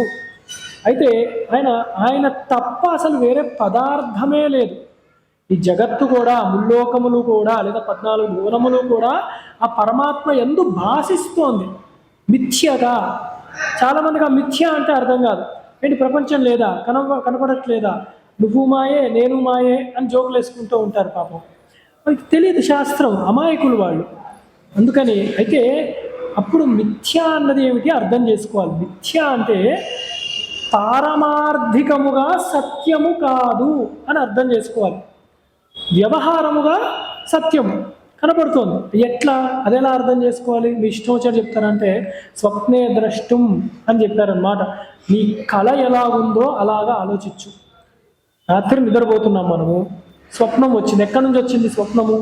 ఎవరైనా వచ్చి మన తలలో వేశారా? లేదే, నా మనసే సృజించింది. నా స్వప్నంలో ఎవరున్నారు? నేను కూడా ఉన్నాను. విచిత్రం. నేను కలగంటున్నాను, నేను నా స్వప్నంలో ఉన్నాను. ఎంత విచిత్రం. నాతో పాటు చాలామంది ఉన్నారు. సంతోషం, అక్కడ కొన్ని సుఖపడుతున్నాను, కొన్ని దుఃఖపడుతున్నాను. నేను అనుభవిస్తున్నాను అక్కడ, అంటే భోక్తనై ఉన్నాను. అసలు కర్త ఎవరు ఆ స్వప్నానికి? నేనే సృజించుకున్నాను. కర్త నేనే. భోక్త ఎవరు? అది కూడా నేనే. సాక్షిగా చూసేదెవరు? అది నేనే. చూడబడేదెవరు? మళ్ళీ నేనే. తర్వాత మెలకు వచ్చింది నాకు. కళ ఏమైందప్పుడు? కళ లేదు. నిజమా కళ? లేదు, అసత్యం. ఎప్పుడు తెలిసింది? మెలకువ వచ్చాక. మరి అనుభవించానా లేదా? కళలో సుఖాన్ని దుఃఖాన్ని అనుభవించాను. అంటే వ్యావహారికంగా, తాత్కాలికంగా ఆ స్వప్నావస్థలో అది నేను అనుభవిస్తున్నాను కాబట్టి, జాగ్రత్త అవస్థ ఒకటి ఉందన్న ఎరుక లేదు కాబట్టి నేను అది మిథ్య అని తెలుసుకోలేక అదే సత్యం అనుకుంటున్నాను. నిద్ర లేచాక ఇది దానితో పోలిస్తే ఇది సత్యము అనుకుంటున్నాను. అట్లాగే ఈ 3 అవస్థలు కూడా, జాగ్రత్త స్వప్న సుషుప్తి 3 అవస్థలు కూడా జ్ఞానము అన్న అవస్థ చేరుకోగా ఈ 3 కూడా సాక్షిగా చూసి ఇదంతా కూడా మిథ్య అని జ్ఞానికి అర్థమవుతుంది. అందుకు అది పారమార్థికమైన సత్యం, ఇది వ్యావహారిక సత్యము, అంతే. దీన్నే మిథ్య అంటారు. అంటే ఉందా అంటే ఉంది, కళ ఉందా? ఉంది. మరి ఏదది? ఇప్పుడు లేదు. అదేంటయ్యా ఉందన్నావు లేదేమిటంటావు మళ్ళీ అంటే అదే మాయా. యా మా యా అంటే ఉందా అంటే ఉంది, లేదా అంటే లేదు. అది లేదు కాబట్టే మాయా అన్నారు దాన్ని. అది తత్వము శాస్త్రము తెలిసిన వాడికి అర్థమవుతుంది ఆ మాట. లేకపోతే అయ్యో మిథ్య అంటారేమిటి అంటే మిథ్య అనడం కాదు, అక్కడ ఉంది అది మిథ్య. అందుకే నిద్రపోయినప్పుడు మరి ఈ ప్రపంచం లేదు, లేచినప్పుడు ఆ ప్రపంచం లేదు. ఎవరి కళలు వాళ్ళకి, ఒకే మంచం మీద ఒకే కుటుంబం వాళ్ళు పడుకున్నా కూడా వాళ్ళందరూ ఏదో తిరుపతి ప్రయాణం చేసినట్టు ఒక కళలోకి వెళ్ళట్లేదు. ఏమి అలా ఎందుకు అవుతుంది అంటే శరీరాలు వేరు, మనస్సు వేరు, అదే మిథ్య. ఆ విచారణే చేస్తూ ఉంటాం మనం అదంతా. అప్పుడే యోగావస్థ వస్తుంది. సరే, ఇదంతా నేను ఎందుకు చెప్తున్నాను అంటే స్థిర అన్న నామం ఉంది. ఇదంతా వ్యవహారంలో నామరూపాత్మకముగా జీవులుగా అనేకములుగా భాషిస్తోంది కాబట్టి ఇది మిథ్య. సత్యం ఎప్పుడు ఒకటే ఉంటుంది, 2 ఉండవు. వీడు మంచివాడా అని అడిగాను అనుకోండి, వీడు మంచివాడు చెడ్డవాడు అంటే వాడిని ఏం చేయాలి? అప్పుడు ఏ విధంగా అర్థం చేసుకోవాలి? అయితే మంచివాడు ఉంటాడు, ఏ కాస్త చెడు గుణమున్నా చెడ్డవాడే అవుతాడు. పాలున్నాయి, నిండుగా పాలున్నాయండి, మంచివేనా? లేదండి, ఒక చుక్కే విషం ఉంది, అప్పుడు అది విషమే అదంతా కూడా. అట్లా అన్నమాట. అలాగా ఆ జ్ఞానము రాని అవస్థలో ఇదంతా కూడా మనకి, అజ్ఞాన దశలో ఇదంతా కూడా జగత్తుగానే భాషిస్తూ ఉంది. కాబట్టి ఏకమేవాద్వితీయం బ్రహ్మ అన్నది తత్వతః తెలుసుకునేది, అంతేగాని అది ఇలా దృశ్యంలో అనుభవిస్తామా అంటే కుదరదు. ఎందుకు? అతీంద్రియుడు పరమాత్మ, ఇంద్రియ గోచరుడు కాడు. అందుకని స్థిర అని చెప్పారు. నాకు ఈ దృశ్య ప్రపంచం కనపడుతుంది, అయినా కూడా ఆయనే ఉన్నాడు, దానిలో నువ్వు చూడడం నేర్చుకో. అట్లా ఎట్లా అండి ఎవడైనా చూడగలుగుతాడా అంటే ఒక ప్రహ్లాదుడు ఉన్నాడయ్యా, ఆ చరిత్ర చూడు. భగవద్గీత చెప్తుందా? చెప్పారు. దానిలో కూడా చెప్పారన్నమాట. అనేక కోటి జన్మలు ఎత్తగా బహూనాం జన్మనామంతే జ్ఞానవాన్ మాం ప్రపద్యతే వాసుదేవ సర్వం ఇది సమహాత్మాసు దుర్లభ. ఎన్నో జన్మలు ఎత్తాలి, ఉత్తిగా ఎత్తేస్తే సరిపోదు. తపస్సు చేయాలి, వాడు సాధన చేయాలి, శాస్త్రాన్ని అర్థం చేసుకోవాలి. అప్పుడు జ్ఞానవాన్ మాం ప్రపద్యతే, జ్ఞానము తెలుసుకున్న వాడికే నేను తెలియబడతాను, నేను మాత్రమే కావాలని వాడు శరణాగతి పొందుతాడు. వాడికి వాసుదేవ సర్వం, అంతా వాసుదేవుడే అని తెలుస్తుంది. వాడు మహాత్మా సుదుర్లభ, కష్టమే అట్లాంటి వాడు ఉండడం, కానీ మహాత్ముడు వాడు. అంటే అన్నీ మెరిసేవన్నీ రాళ్లే, కానీ వజ్రము వజ్రమే. అలాంటి వాడు జ్ఞాని. స్థిర అన్న నామము మనకి ఇవన్నీ జ్ఞానానికి సంబంధించిన వాటి ఒకేసారి ఆ జ్ఞానం గురించి చర్చించుకున్నాం ఇక్కడ. అందుకని స్థిరుడు పరమాత్మ. ఏమిటి స్థిరంగా ఉన్నాడు అంటే కదలడానికి ఆయనకు వేరే స్థలమే ప్రావిశత్, చక్కగా ఆయన ప్రవేశించగా చైతన్యం వచ్చింది కాబట్టి అన్నిటిలో చైతన్యవంతముగా వారి వారి కర్మలకు అనుగుణంగా ఆ జీవులన్నింటినీ ప్రేరేపిస్తూ ఉన్నాడు పరమాత్మ. అందుకు అజుడు ఆయన. అలాగే దుర్మర్షణ, దుర్మర్షణాయ నమః. మర్షితుం సోఢుం దానవాదిభిర్నశక్యతే ఇది దుర్మర్షణ. ఈ దానవులు, రాక్షసులు, చెడ్డ గుణములు కలిగిన వాళ్ళు, వీళ్ళందరినీ కూడా మర్షితుం అంటే చావగొడతాడు అని అర్థం అన్నమాట. వాళ్ళు లేవకుండా ఒకేసారి నొక్కి పారేస్తాడు పరమాత్మ. అలాంటి వేదమే ఆయన ఉచ్ఛ్వాస నిశ్వాసలుగా కలిగి ఉన్నాడు. అందుకని ఇప్పుడు మనం అనుకోవచ్చు, పోనీ దేవుడు వదిలేయచ్చు కదండి, ఎందుకు కష్టపడతాడు, దయామూర్తి కదా అంటే అలా వదలడు. పాపము చేస్తే పాప ఫలాన్ని అనుభవిస్తావు అన్న నియమం పెట్టింది ఎవరు? పరమాత్మయే. మరి ఆ ఆయన పెట్టిన నియమాన్ని ఆయన ఉల్లంఘించడు కాబట్టి శాస్త, ధర్మశాస్త్ర అని అయ్యప్ప స్వామి కూడా పేరు. అందుకని ఆ నామములు వేరే వివిధ దేవతలు కూడా కనపడుతూ ఉంటారు విష్ణు స్వరూపంగానే వాళ్ళు కూడా. అలాగే శాసించువాడు కాబట్టి శాస్త ఆయన. శృతి స్మృత్యాదిభి సర్వేషాం అనుష్ఠితం, అనుష్ఠిం కరోతి ఇది శాస్త. శృతి స్మృతులు అంటే మనకు ప్రమాణం ఏమిటి అసలు అంటే వేదములే ప్రమాణం.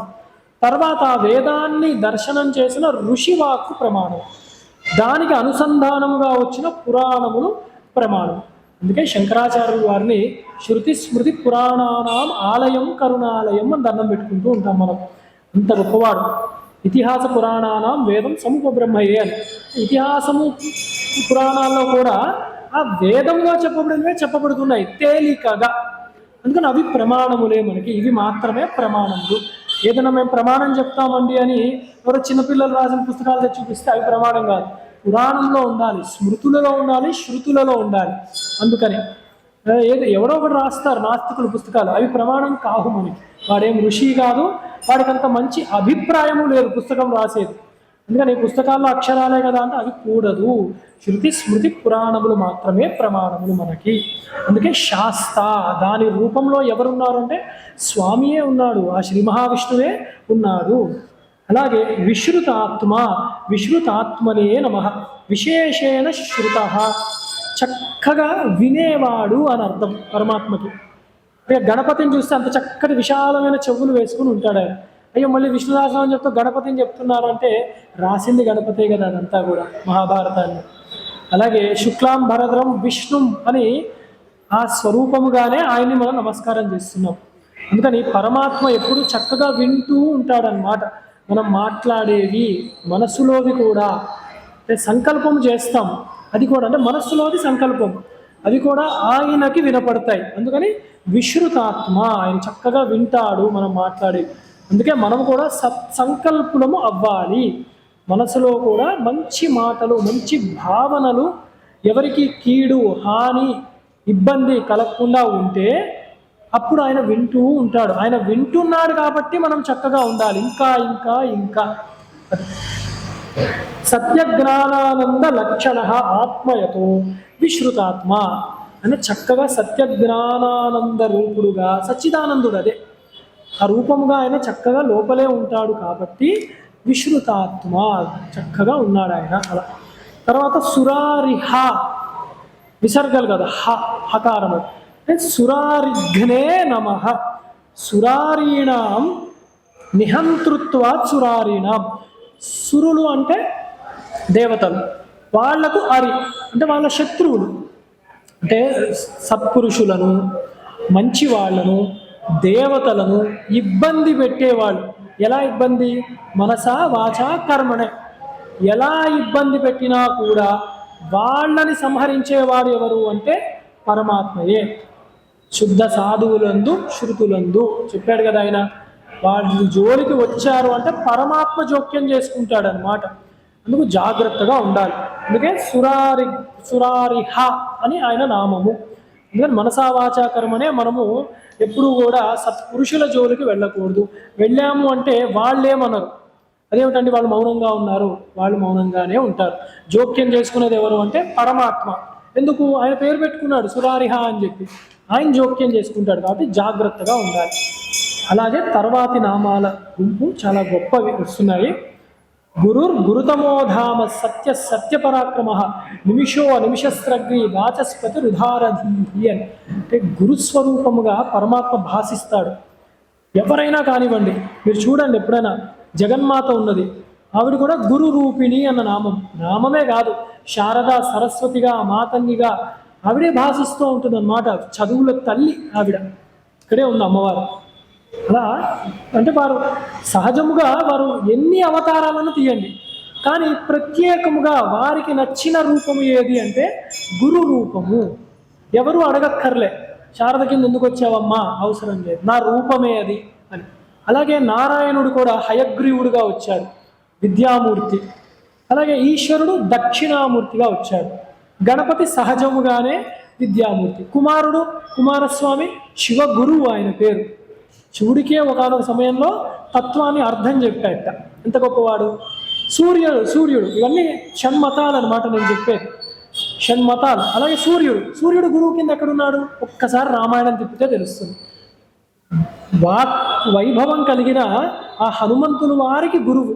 బుద్ధిర్బలం యశోధైర్యం అని చదువుతాం హనుమంతుల వారికి. అంతటి హనుమంతుల వారికి ఆ విద్య ఎలా వచ్చింది? శిష్యుడే ఇలా ఉన్నాడండి అంటే ఒకసారి గురువుని చూడండి ఎంత గొప్పగా ఉంటాడు. ఆ గురువు యొక్క ప్రకాశమే శిష్యుడిలోంచి భాషిస్తూ ఉంటుంది. ఈ షణ్మతాలేనా? ఎందుకు షణ్మతాలు చెప్తారు ఎక్కువ అంటే చిన్న వివరణ. వేదంలో ఇవన్నీ చక్కగా స్తుతింపబడి ఉన్నారు వీళ్ళందరినీ. అథర్వ శీర్షము అని తీసుకుంటే ఈ పై చెప్పిన షణ్మతాలకు అథర్వ శీర్షాలు ఉంటాయి. సుబ్రహ్మణ్యుడితో సహా మనకి సూక్తములు కూడా ఉన్నాయన్నమాట వేదంలో. రుద్రము, పురుష సూక్తము, అంబికా సూక్తము, దేవి సూక్తము, సరస్వతి సూక్తము, మేధా సూక్తము, ఎన్నో ఉన్నాయి. గణపతి అథర్వ శీర్షము బోళ్ళు ఉన్నాయి. ప్రతిదీ చూడండి, దాంట్లో ఏ దేవతను వర్ణించేటప్పుడు ఆ దేవతే సృష్టి స్థితి లయకారుడు, ఆయనే మోక్షప్రదాత అనే వర్ణింపబడ్డాయి. అంటే పరమాత్మ ఒకడే. ఈ జనాలని అనుగ్రహించడానికి వచ్చినప్పుడు ఆయన ఏదో ఒక రూపాన్ని దాలుస్తూ ఉన్నాడు. అందుకే ఈ 6 ముఖ్యమైనవి, లేదా షణ్మతాలు లేదా పంచాయతనములు అని మనకి శంకరులు కూడా పునరుద్ధరణ చేశారు. పురాణాల్లో ఉన్నవే ఇవన్నీ కూడా, వేదంలో ఉన్నదే ఇప్పుడు నేను చెప్పినవన్నీ. అయితే ఈ మూర్తులు మనము ఇంకా సామాన్యంగా ఎలా అర్థం చేసుకోవాలి? వీళ్ళైనా అంటే ఒక్కసారి మనం కళ్ళు తెరిచి బయట గుడులను చూసామనుకోండి, క్షేత్రములను, ఈ షణ్మతాల దేవతలే స్వయంభువులుగా ప్రకాశవంతమయ్యారన్నమాట. మనం చూస్తాం శివలింగాలు ఉంటాయి, స్వయంభూ క్షేత్రాలవి. స్వయంభూ అన్నప్పుడే మనం ఆ నామం దాటాం. స్వయంభూ శంభురాదిత్యాలో అంటే స్వయంభూ అంటే ఆయనే వ్యక్తమయ్యాడు. అయ్యా నాయన ఆ పని చేసి పెట్టు అని ఎవరు అనక్కర్లేదు. స్వతంత్రుడు ఆయనే లీలగా స్వయం భాసయతి భవతి. అందుకని స్వయంభూ అంటారు. ఎన్నో ఉన్నాయి స్వయంభూ క్షేత్రాలు. ఈశ్వరుడు, నారాయణుడివి బోళ్ళు ఉన్నాయి. వెంకటాచలం చాలా ప్రసిద్ధికి ఎక్కినవి. ఆయన స్వయంభూ ప్రకటితమైన వాడు. అలాగే పద్మనాభస్వామి వీళ్ళు బోళ్ళు మంది ఉన్నారు అలాంటి క్షేత్రాలు. అమ్మవారివి మనకి ఇంకా దుర్గా పరమేశ్వరి అంటే మనకి దగ్గరలో ఉన్నవి చెప్తున్నాను నేను. ఆవిడ కూడా స్వయంభూ, ఆవిడ అలా ప్రకటితమైనవి అని.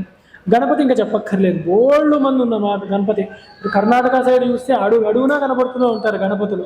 అందుకని చెప్పి దొడ్డ గణపతి అని చెప్పి అలా ఎన్నో మంది గణపతులు కనపడతారు, స్వయంభూ గణపతులు ఉంటారు. కుమారస్వామి కూడా మన మోపీదేవి అలాంటి క్షేత్రాల్లో కూడా కుమారస్వామి ఉంటారు. అరసివెల్లి అలాంటి చోట సూర్యుడే చక్కగా ప్రత్యక్షమైన వాడు కూడా ఉన్నాడు. అది అన్నమాట స్వయంభూ. ఎందుకు ఈ మతాలు ఉన్నాయి అంటే కొత్తగా చెప్పిన కాదు, వేదంలో చెప్పారు, పురాణాల్లో చెప్పారు, శంకరాచార్యుల వారి లాంటి ఋషితుల్యులైన పరమహంసలు చెప్పారు. ఇవన్నీ దేనికి ఆధారం అంటే కళ్ళతో చూస్తే స్వయంభూలుగా వీళ్ళే వస్తున్నారు, మిగతా దేవతలు లేరు చూడండి స్వయంభూగా. అయితే గ్రామాల్లో గ్రామ దేవతలు వాళ్ళు ఉంటారు, వాళ్ళు ప్రకటితమైన వాళ్ళు కూడా జగన్మాత యొక్క శక్తితోనే ఒక పరిధిలో వాళ్ళు అక్కడ ప్రవర్తిస్తూ ఉంటారన్నమాట. కానీ వాటిని స్వయంభూ క్షేత్రం అని అయితే అనము కదా, ఇవి క్షేత్రము అంటాం. క్షేత్రం అంటే ఒక నదీ తీరములో ఉన్నదాన్ని క్షేత్రము అంటారన్నమాట ముఖ్యంగా వేద సమ్మతంతో. ఎందుకని ఈ పంచాయతన దేవతలు షణ్మతాలు కూడా ఉన్నాయి. ఎవరైనా గబుక్కుని అడిగితే మనం అయ్యయ్యో అనుకోకూడదు, సమాధానం చెప్పగలగాలి మనం. అందుకని ఈ స్వయంభూ అన్న నామం ఇక్కడ తెలియాలి. ఇక్కడ ఇంతకీ ఇవన్నీ ఎందుకు చెప్పామంటే ఈ దేవతలందరూ కూడా వారు ప్రకటితమైనది సంపూర్ణముగా వారి రూపాన్ని వారు ప్రకటింపజేసినది ఎలాగా అంటే గురుమూర్తిగా. అందుకని గురు శబ్దం వచ్చింది కాబట్టి అందరినీ ఒకసారి గురువుల్ని మనం తలుచుకున్నాము. సమస్త విద్యానాం ఉపదేష్టృత్వాత్, సర్వ విద్యలకు ఆలవాలమైన వాడు కాబట్టి ఆయన గురువు. నారాయణుడు గురువుగా వచ్చాడు, నేను నారాయణ తత్వం మాత్రమే చెప్తానని ఆయన అనలేదు. శ్రీ విద్య కూడా ఇచ్చాడు హయగ్రీవుడిగా. దక్షిణామూర్తి వచ్చాడు, లేదు నేను శివ సంబంధమైనవే చెప్తాను ఆయన అనలేదు. అట్లా ఆగమాలు మాత్రమే నేను ఉంటాను అని అనలేదు ఆయన శాస్త్రం ఇచ్చాడు ఆయన. అలాగే మీరు చూస్తే వాళ్ళల్లో ఎక్కడ భేదములు లేకుండానే అది గురుస్వరూపం అన్నమాట.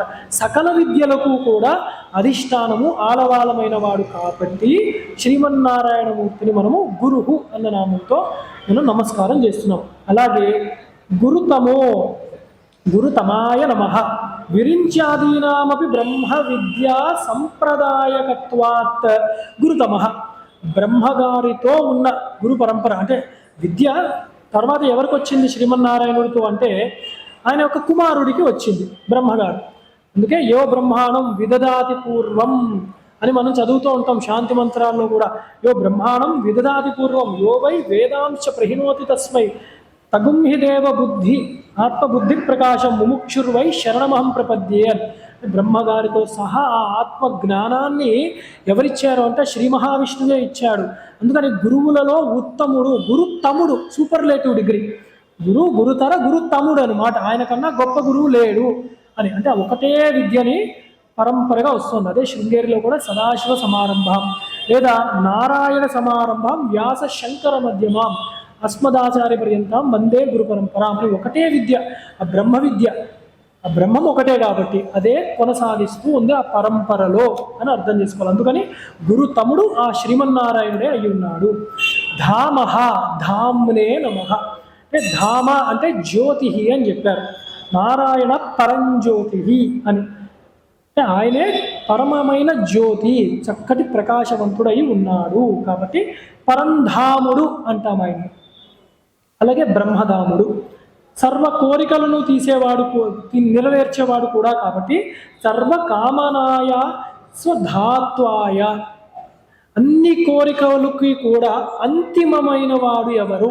అన్ని కోరికలు ఎక్కడికి వెళ్తాయి అంటే ఆ ధామము పరమాత్మయే, ఆయన్నే చేరుకోవాలి. కాబట్టి మంచి శుభేచ్ఛ పరమాత్మను చేరుకునేది కాబట్టి ధాముడు, ఆయన పేరే ధాముడు. సత్య తర్వాత సత్యాయ నమః. సత్యము అంటే ఒకటి చూసాం నిన్న, ఇవాళ సత్యాయ అంటే ఇంకో అర్థము శంకరులు ఎలా చెప్తారు అంటే ఒకటే నామం 2-3 సార్లు వచ్చినప్పుడు ఆ సందర్భాన్ని బట్టి దాని అర్థము మారుతూ ఉంటుంది. సత్యవచన ధర్మరూపత్వాత్ సత్య. కలికాలంలో ధర్మం అన్నది ఒక పాదముతోనే ఉంటుంది, ఒక పాళ్ళు మాత్రమే. అది ఎలా ఉంది అంటే నిజము సత్యవాక్కుగా ఉంటుంది. అబద్ధాలు చెప్పుకుంటూ బ్రతికే వాళ్ళ దగ్గర అసలు పరమాత్మ ఉండడు. అందుకే సత్యనారాయణ స్వామిగా ఆయన విరాజిల్లుతూ ఉన్నాడు కూడా. ఆయన్ని ఒప్పుకోలేదంటే వాళ్ళలో సత్యం కూడా ఉండదు. ఇదే ప్రమాదం అవుతుంది మనకి. సత్యము ఉండాలి మనిషిలో, మనిషి వాక్కులో నడవడిలో కూడా ఆర్జవము ఉండాలి. అందుకని సత్యము అన్న ధర్మస్వరూపముగానే సత్యం వద ధర్మం చర అంటున్నారు కదా, మొట్టమొదటి సత్యమే చెప్పారు. సత్యం పలకడమే ధర్మము, సత్యమేవ జయతే అని కూడా అంటున్నాం. కాబట్టి ఆ సత్యముగా అసలు ధర్మము నిలబడాలంటే ఆ స్వామి ఆ సత్యస్వరూపుడుగా ఉన్నాడు. అందుకని మనం సత్ వాక్కు సత్ ప్రవర్తనతో ఉండాలి. కాబట్టి సత్యుడు పరమాత్మ. అలాగే తస్మాత్ సత్యం పరం విందంతి అని ఇలా అనేక మంది చెప్పారు. తర్వాత సత్య పరాక్రమ అన్న నామం కూడా ఆయనకి. సత్య పరాక్రమాయ నమః. సత్య అవితథా పరాక్రమో యస్య సహ. ఆయన పరాక్రమము ఎంత గొప్పది అంటే ఎవ్వరూ నిలబడలేరు. ఆయన ఒక సంకల్పము కనుక చేసి నేను ఫలానా వాణ్ణి సంహరిస్తాను, శిక్షిస్తాను అని ఇంకెవడో ఆపలేడు. సత్యవాక్కు. రామాయణం మనకి ప్రమాణం. అదే చెప్తారనమాట. ఒకవేళ రామచంద్రమూర్తి నిన్ను ఇలా శిక్షిస్తాడని నిర్ణయించుకుంటే ప్రమాదం. ప్రస్తుతానికి కూడా ఆయన ఎదురు చూస్తున్నాడు, ఇంకా కూడా నీవు చేసిన తప్పుని సరిదిద్దుకో అనే హెచ్చరిస్తారు హనుమంతులు వారు కూడా. అది అన్నమాట. ఒక్కసారి ఆయన నిర్ణయించుకున్నాడే ఇంకా రామో ధీర్ణాభిభాష. ఇక రెండో మాట లేదు ఆయనకి. సత్యభాషుడు కూడా కాబట్టి ఆయన పరాక్రమము అలాంటిదే. వ్యర్థము కాని పరాక్రమం కలిగిన వాడు కాబట్టి సత్య పరాక్రముడు. అలాగే అనిమిష, ఇదో గొప్ప మాట. అనిమిషాయ నమః. నిత్య ప్రబుద్ధ స్వరూపత్వాత్ నిమిష సత్య మొదటి నిమిష సత్య పరాక్రమ. నిమిష నామం. నిమిష అంటే నిమిషాయ నమః. నిమీలితే యతో నేత్రే యోగ నిద్ర తస్య అతో నిమిష. యోగ నిద్రలో ఉంటాడు శ్రీమన్నారాయణమూర్తి ఎప్పుడు. అందుకని కళ్ళు ఇలా రెప్పాడుతున్నట్టు ఉంటాయి. అందుకని నిరంతరము యోగముతో. ఏమిటా యోగము? స్వస్వరూపానుసంధానము. ఆయన యొక్క ఆత్మతోనే ఆయన రమిస్తూ ఆనందముగా ఉంటాడు కాబట్టి ఆయన మహాయోగి, సదాయోగి. అవి చూసాం మనం. అందుకే నిమిష అన్న నామం ఆయనకి వర్తిస్తుంది. అలాగే అనిమిషాయ నమః అంటే ప్రకాశవంతమైన వాడు. నిత్య ప్రబుద్ధ స్వరూపత్వ అనిమిష. ఇది దానికి వ్యతిరేక పదం. నిమిషం అంటే కళ్ళు మూసుకుని ఉన్నవాడు, నిద్రపోవట్లేడు యోగి. ఇప్పుడు కళ్ళు తెరుచుకునే ఉన్నట్ట ఎప్పుడు. ఎలాగా అంటే జ్ఞాని ఆయన, సర్వసాక్షి. తమస్సు అన్నది కించిత్ కూడా లేదు కాబట్టి, ఎప్పుడు తమస్సు లేదు కాబట్టి ఆయన అనిమిష, ఎప్పుడు కళ్ళు తెరుచుకునే ఉన్నాడు ఆయన. అలాగే మత్స్యరూపతయావా ఆత్మస్వరూపతయావా అనిమిష. మత్స్య రూపాన్ని గుర్తు చేస్తున్నారు. చేపలకి కళ్ళు ఉండవు. మత్స్యావతారం ఎత్తినప్పుడు అలా కళ్ళు తెరిచే ఉన్నాడు అన్నమాట స్వామి. అందుకని ఆ మత్స్య రూపంగా ఆయన అనిమేషుడు. కళ్ళు రెప్పగొట్టడానికి ఆయనకు రెప్పలు లేవు, అలా చూస్తూనే కాపాడుతూ ఉన్నాడు. అట్లాగే ఆత్మస్వరూపతయా అన్నారు. అంటే ఆత్మస్వరూపముతో కూడా పరమాత్మ అంటే నిత్యము అలా సర్వసాక్షి అయి ఉన్నాడు కాబట్టి ఆయన ఎప్పుడు కళ్ళు మూసుకోడు, అలా తెరిచి ఉంటాడు పరమాత్మ. అందుకని అనిమిషాయ నమః అని నమస్కారం చేసుకుంటాం. తర్వాత స్రగ్విణే నమః. భూత తన్మాత్ర రూపం వైజయంత్యాఖ్యాం స్రజం నిత్యం బిభర్తీతి స్రగ్వి అన్నారు. అంటే స్రక్ చందనములు అంటారు. స్రక్ అంటే ఇలా పూలమాలలు అన్నమాట. ఆయన పేరే స్రగ్వి. అంటే చక్కటి పూలమాలను ధరించినవాడు. ఆయన సాధారణమైన పూలను కాదు ధరించింది, వైజయంతిమాల అది ధరించాడు ఆయన. ఏమిటా వైజయంతిమాల? దాని విశేషం ఏమిటి అంటే భూత తన్మాత్ర రూపం అన్నారు. భూతముల యొక్క తన్మాత్రములు ఉంటాయన్నమాట. ఈ రూపరస గంధ చిత్తములు అవన్నీ కూడా, రూపరస గంధములు అవన్నీ కూడా, అవన్నిటినే ఆయన ధరించి ఉన్నాడు అని తెలుసుకోవాలి. అలాగే వాచస్పతి రుధారధీహి, ఇదంతా ఒక మాట. వాచస్పతి అంటే వాక్కులకు అధిపతి అని. అలా వాక్పతి, అలా ఉదారధీహి వాటిని ఉద్ధరించేవాడు, శ్రేష్ఠుడయ్యేవాడు, వాటిని ద్వారానే పొందబడేవాడు అని. వాక్కులతోనే వాచస్పతి రుధారధీహి అని. సర్వ విషయములైన బుద్ధులు కలిగినవాడు ఆ స్వామియే. ఆ కలవాడికి మాత్రమే అందేవాడు పరమాత్మ. తర్వాత నామాలు అగ్రణీర్ గ్రామణీర్ సహస్రమూర్ధ విశ్వాత్మ సహస్రాక్ష సహస్రపాత్. చాలా పరిచయం ఉన్న పేర్లు ఇవన్నీ కూడా, నామములు ఇవన్నీ. అగ్రణీహి అగ్రణ్యే నమః. అగ్రం ప్రకృష్టం పదం నయతి ముముక్షునిది అగ్రణీహి అని. ముందుకి తీసుకెళ్లేవాడు, ఎప్పుడు కూడా పై స్థాయికి తీసుకెళ్లేవాడు. అగ్రము అంటే పైన స్థాయి, ఏమిటా పైన స్థాయి అంటే ధర్మ అర్థ కామ మోక్షములలో పైనది మోక్షమే గొప్పగా చెప్పబడి ఉన్నది. ఆ మోక్షాన్నే చేర్చేవాడు కాబట్టి ముముక్షువులకి ఏది గొప్పదంటే మోక్షమే. ఆ మోక్షానికే తీసుకెళ్లేవాడు కాబట్టి అగ్రణీహి అన్న నామము స్వామికి చెప్పబడింది. అలాగే గ్రామణీహి గ్రామణ్యే నమః భూతగ్రామస్య నేతృత్వ గ్రామణి అంటే సకల భూతముల యందు శ్రేష్ఠుడు ఆయన. అలాగే నేత నేత అంటే లీడర్ అన్నమాట, తీసుకెళ్లేవాడు దగ్గరని. సర్వభూతములలో కూడా ఆయన ఏ భూతముగా వచ్చినా, సింహముగా వస్తే నారసింహం, మత్స్యముగా వస్తే మహామత్స్యము ఆయన, వరాహముగా వస్తే శ్వేతవరాహము మహావరాహము, అలాగా ఏ భూతముగా వస్తే దానిలో శ్రేష్ఠుడై ఉన్నాడనమాట. అందుకని గ్రామణీహి వాళ్ళని తీసుకెళ్లే చక్కటి వాదనలు ఉంటాయి, వాదించుకుంటారు, కానీ ప్రమాణం అన్నది ఉండాలి. దానికే శాస్త్రంలో న్యాయశాస్త్రము అని చెప్తారు. నోటికి వచ్చినట్టు వాదించకూడదు, దానికంటే ఒక పద్ధతి ఉంటుందన్నమాట. ఒక సమము ఉంటుంది, సమూచి అంటారు కదా, సమూచి అంటే తగిన వాళ్ళు ఉండాలి. ఎవరు పడితే వాళ్ళతో మనము వాదించము. అందుకని న్యాయము, ఆ న్యాయస్వరూపంగా పరమాత్మయ్య అన్నాడు. తర్కముగా ఆయనే ఉన్నాడు. తర్కము చేయండి. ఎలా చేయాలి? దుస్తర్కాత్ సువిరమ్యతాం శృతిమతస్తర్కోనుసంధీయతాం. శంకరాచార్యులు వారు చెప్పారు. పిచ్చి పిచ్చి వాదన చెప్పొద్దు. నువ్వెంత, నువ్వు నా పెన్సిల్ దొబ్బేశావు, నేను నీ రబ్బర్ దొబ్బేశాను, నువ్వు నా అప్పుడు కొట్టావు, నేను ఇప్పుడు కొట్టాను, నువ్వు నా మీద నీళ్ళు వంపేశావు, నీ మీద నేను అన్నం వంపేశాను. ఇలా ఉన్నాయి మన వాదనలు. ఇప్పుడు చూస్తే చిన్న పిల్లలు కూడా అలా చేయరు అనుకుంటా, ఒక కొంచెం మనస్థితి వస్తే. అలా అది దుస్తర్కములు, ఎప్పటికీ ప్రయోజనం లేని తర్కములు, అవన్నీ వ్యర్థ తర్కములు అన్నమాట. అలా తర్కం చేసే వాళ్ళు ఏం చేస్తారు? మీ సిద్ధాంతంలో ఇది ఉంది, మీ సిద్ధాంతంలో ఇది ఉంది. వాడు ఆ సిద్ధాంతం చదివి అనట్లేడు, నేర్చుకోవాలన్న భావనతో అనట్లేడు, కుబుద్ధితో తీస్తున్నారు వాళ్ళు. అందుకే మంచి పుస్తకాలు అందట్లేదు. జగద్గురువులు ఒకసారి చెప్పారు వేదిక మీద. ఏం చెప్పారంటే, ఒక నీచుడు ఉన్నట్ట.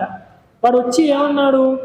మీ భాగవతంలోనే దేవుడు ఉన్నారన్నారు, మీ భాగవతంలోనే దేవుడు లేడన్నారు, అందుకే నేనే చదవనండి అన్నారు.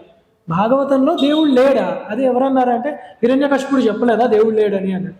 ఎవరి నాయన, ఇన్నిసార్లు దేవుడు ఉన్నాడని చెప్తే నీకు అది చెవికి ఎక్కలేదు, ఎక్కడో దేవుడు లేడని రాక్షసుడు అన్న మాట పట్టుకున్నావే, ఇదెక్కడిది దారుణము అని. అలా ఉన్నారు ఇప్పుడు.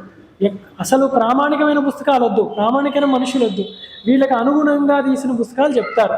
అది దుస్తర్కం అవుతుంది. మరి ఎలా తర్కం చేయాలి? శృతిమతస్తర్కోను సంధీయతాం. శృతులు ప్రమాణము, స్మృతులు ప్రమాణము, అవి పెట్టి మాట్లాడాలి. అప్పుడు తేలిపోతుంది సిద్ధాంతం ఎవరిది అని. లేకపోతే ఉభయభ్రష్టుత్వం వస్తుంది. నేను నా సిద్ధాంతం చదవకుండా వేరే సిద్ధాంతంలో దుమ్ము పోస్తూ ఉంటా. ఆ సిద్ధాంతం మీద హేయ భావనే, మంచి భావన లేదు కాబట్టి అది ఎలాగూ భాషించదు నాకు. అవతల వాడి సిద్ధాంతం మీద దుమ్ము పోసే ప్రయత్నంలో నా సిద్ధాంతాన్ని నేర్చుకోవట్లేదు. అప్పుడు ఏమవుతుంది? ఉభయభ్రష్టుత్వం అవుతుంది అన్నమాట. అందుకని శృతిమతస్తర్కోను సంత, ఎప్పుడు శృతులు చెప్పేదే మనము తర్కము అనేది నేర్చుకోవాలి. దానికి తర్కశాస్త్రం ఉంది. మళ్ళీ ఆ పుస్తకం నేను తీసి చదువుతా అంటే కాదు, గురు పరంపరగా ఆ శాస్త్రం వచ్చిన వాళ్ళకి న్యాయము, తర్కము, వైశేషికము, మీమాంస, వేదాంతము, యోగము చక్కగా నేర్చుకోవాలి, అభ్యాసం చేయాలి. అలాంటి వాడికి తెలుస్తుంది అన్నమాట. అప్పుడు తెలిసేది ఏమిటి అంటే మౌన వ్యాఖ్య ప్రకృత పరబ్రహ్మతత్వం యువానం అని.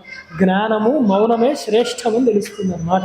అందుకని చెయ్యండి న్యాయము. న్యాయస్వరూపంగా పరమాత్మే ఉన్నాడు, కానీ సత్ప్రవర్తతో మాత్రమే ఉన్నాడు. చక్కటి శృతి సంబంధమైన, మనం జగద్గురువులు చూసాం, ఇక్కడ కూడా చక్కగా శాస్త్ర సభలు నిర్వహిస్తూ ఉంటారు.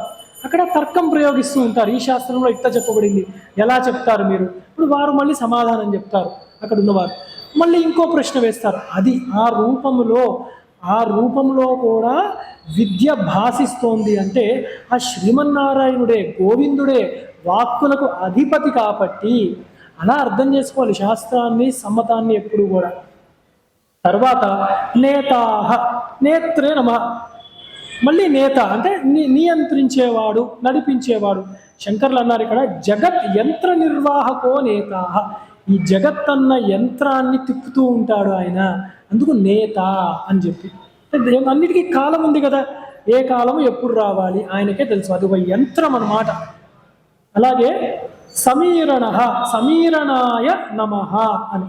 అంటే శ్వసన రూపేణ భూతాని చేష్టయతి ఇది సమీరణ. సమీర్ అని పేరు పెట్టుకుంటూ ఉంటారు.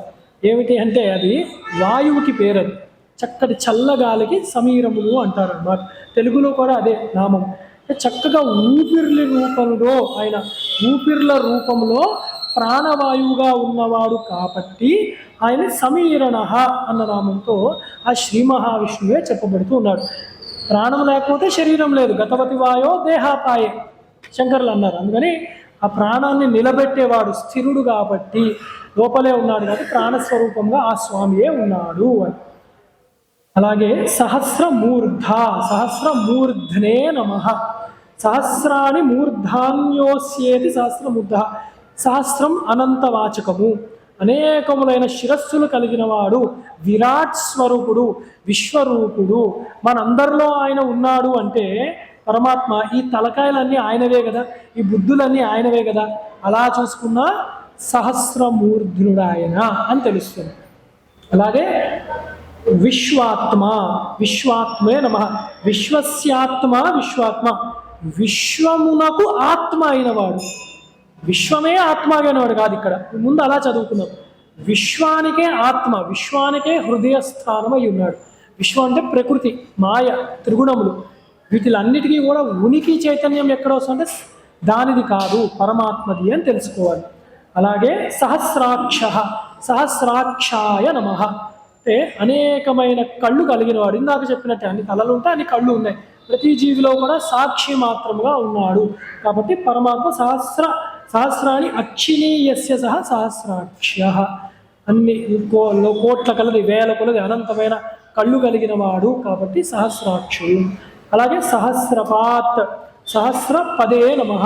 అనేకమైన పదములు, కాళ్ళు, గమ్యములు కలిగిన వాడు కాబట్టి సహస్రపాత్ అని. అదే సహస్ర శీర్ష పురుష సహస్రాక్ష సహస్రపాత్ అని. ఆ భావనలో పురుష సూక్తమే విష్ణు సహస్రనామము కూడా మనకి చెప్తూ ఉన్నది. తర్వాతి నామాల యొక్క సమూహము ఏమిటి అంటే ఆవర్తనో నివృత్తాత్మ సంవృత సంప్రమర్దన అహ సంవర్తకో వహ్ని అనిలో ధరణీధర అని. ఆవర్తన అంటే ఆవర్తనాయ నమః.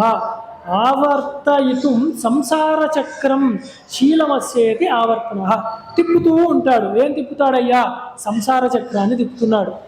మనం కాదు తిరిగేది, పరమాత్మయే తిప్పుతున్నాడు సంసారంలో. అదే జ్ఞానినామకు చేతాంసి దేవి భగవతి సా బలాదాకృష్య మోహాయ మహామాయ ప్రేక్షతి. మోహమన్న దాంట్లో మనల్ని పడేసి సంసారాన్ని తిప్పుతూ ఉన్నాడు. చక్కగా తిరుగుతున్నాం మనం జనన మరణ చక్రాల్లో. అయ్యో బయటికి రావాలి అని తెలియట్లేదు. చిన్న చిన్న ఎక్స్పెరిమెంట్లు వేస్తుంటారు. ఒక ఎలకని ఒక చక్రంలో పెట్టి తిప్పుతూ ఉంటారు. అది అలా నడుస్తూ ఉంటే అది ఎనర్జీ నడుస్తూ ఉంటుంది అన్నమాట. ఎనర్జీ ప్రొడ్యూస్ అవుతూ ఉంటుంది. మనం ఇలాగే చేస్తున్నాం. ప్రకృతికి మనం ఎనర్జీని ఇస్తూ ఉన్నాం అన్నమాట. మనం అందుకని అలా పశువుల్లాగే ఉంటున్నాం. పశు బంధనంతో తిప్పేది స్వామి, పశుపతి ఆయన. మరి ఆయన ఆగాలంటే ఎలాగా? తిప్పేవాడే ఆపమని చెప్పాలి. మనం ఆ రంగులు రాట్నం ఎక్కాము, అక్కడ ఎక్కేసరికి కళ్ళు తిరిగాయి దెబ్బకి. అప్పటి వరకు బాగానే తిరిగాము. 4 చుట్టూ చేసి కళ్ళు తిరిగాయి. బాబు ఆపు ఆపని అది ఎవరు ఆన్ చేశారో వాడినే అడగాలి. అందుకనే నాయన ఇంకా చాలు, ఈ సంసార భ్రమణ పరితాపోపశమనం కావాలి నాకు అని ఆ భగవానునే ప్రార్థించాలి. అలాగే నివృత్తాత్మ, నివృత్తాత్మనే నమః. సంసార బంధాన్ నివృత్త ఆత్మ స్వరూప అస్యేతి నివృత్తాత్మ. నివృత్తి మార్గము, ప్రవృత్తి మార్గం అని 2 ఉంటాయి. ప్రవృత్తి అంటే పైన ఇవన్నీ అవే సంసారంలో ఉండేది. నివృత్తి అంటే జ్ఞాన మార్గం. ఈ సంసార బంధము నుంచి ఇంకా నివృత్తి, ఆపేయడము. ఆత్మస్వరూపాన్ని తెలియజేసేవాడు ఎవరు అంటే స్వామియే, ఆ పరమాత్మయే అయినాడు. అందుకే నివృత్తాత్మ.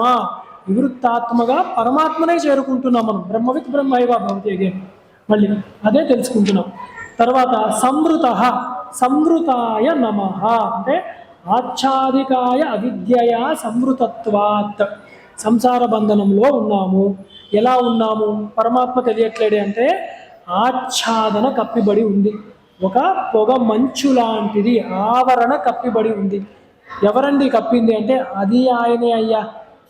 అదేమిటండి, ఎందుకు అట్లా చేస్తున్నాడు ఆయన అంటే ఆయన చెయ్యలేదు, మన దృష్ట్యా ఆయనకి ఆచ్ఛాదము కప్పబడి ఉంది. అది ఎలాగా అంటే ఒక చక్కటి మేఘము వచ్చి సూర్యుని కమ్మి వేసింది. సూర్యుడికి నిజంగా సూర్యుడు నల్లగా అయిపోయాడా? లేదే. ఆ మేఘం నుంచి నీరు వచ్చింది, తడిసిపోయాను. నేను ఇటు నుంచి అయ్యో ఇటు నీళ్ళు వచ్చాయి, సూర్యుడు కనపడట్లేడు, సూర్యుడు కూడా తడిసిపోయాడా అని కంగారు పడతానా అంటే అలా అనుకోవడానికి లేదు. అసలు ఈ మేఘం ఎట్లా వచ్చింది అంటే సూర్యకాంతి వల్లే. చిన్నపిల్లన్నడినా చెప్తాడు, సూర్యుడే గట్టిగా ప్రకాశించడం వల్ల నదులలోంచి ఆవిరి వచ్చి అదొక మేఘం కింద వచ్చి అదే నీరుని తీసుకొచ్చి ఆ సూర్యుడినే కప్పింది. మరి అది పోవాలి ఎలాగా? నివృత్తాత్మనే నమః అని దండం పెట్టుకోండి. ఒక్కసారి ఆ సూర్యుడే గట్టిగా ప్రకాశిస్తే ఆ మబ్బే వీడిపోతుంది, ఆ తడిసిన ఆ దుఃఖహేతువైన సంసారం కూడా ఎండిపోతుంది, ఎండగొట్టగలడు స్వామి. కాబట్టి జ్ఞానస్వరూపుడుగా ఆయనే ఉన్నాడు, ఆవరణ కూడా ఆయన వల్లే వస్తుంది.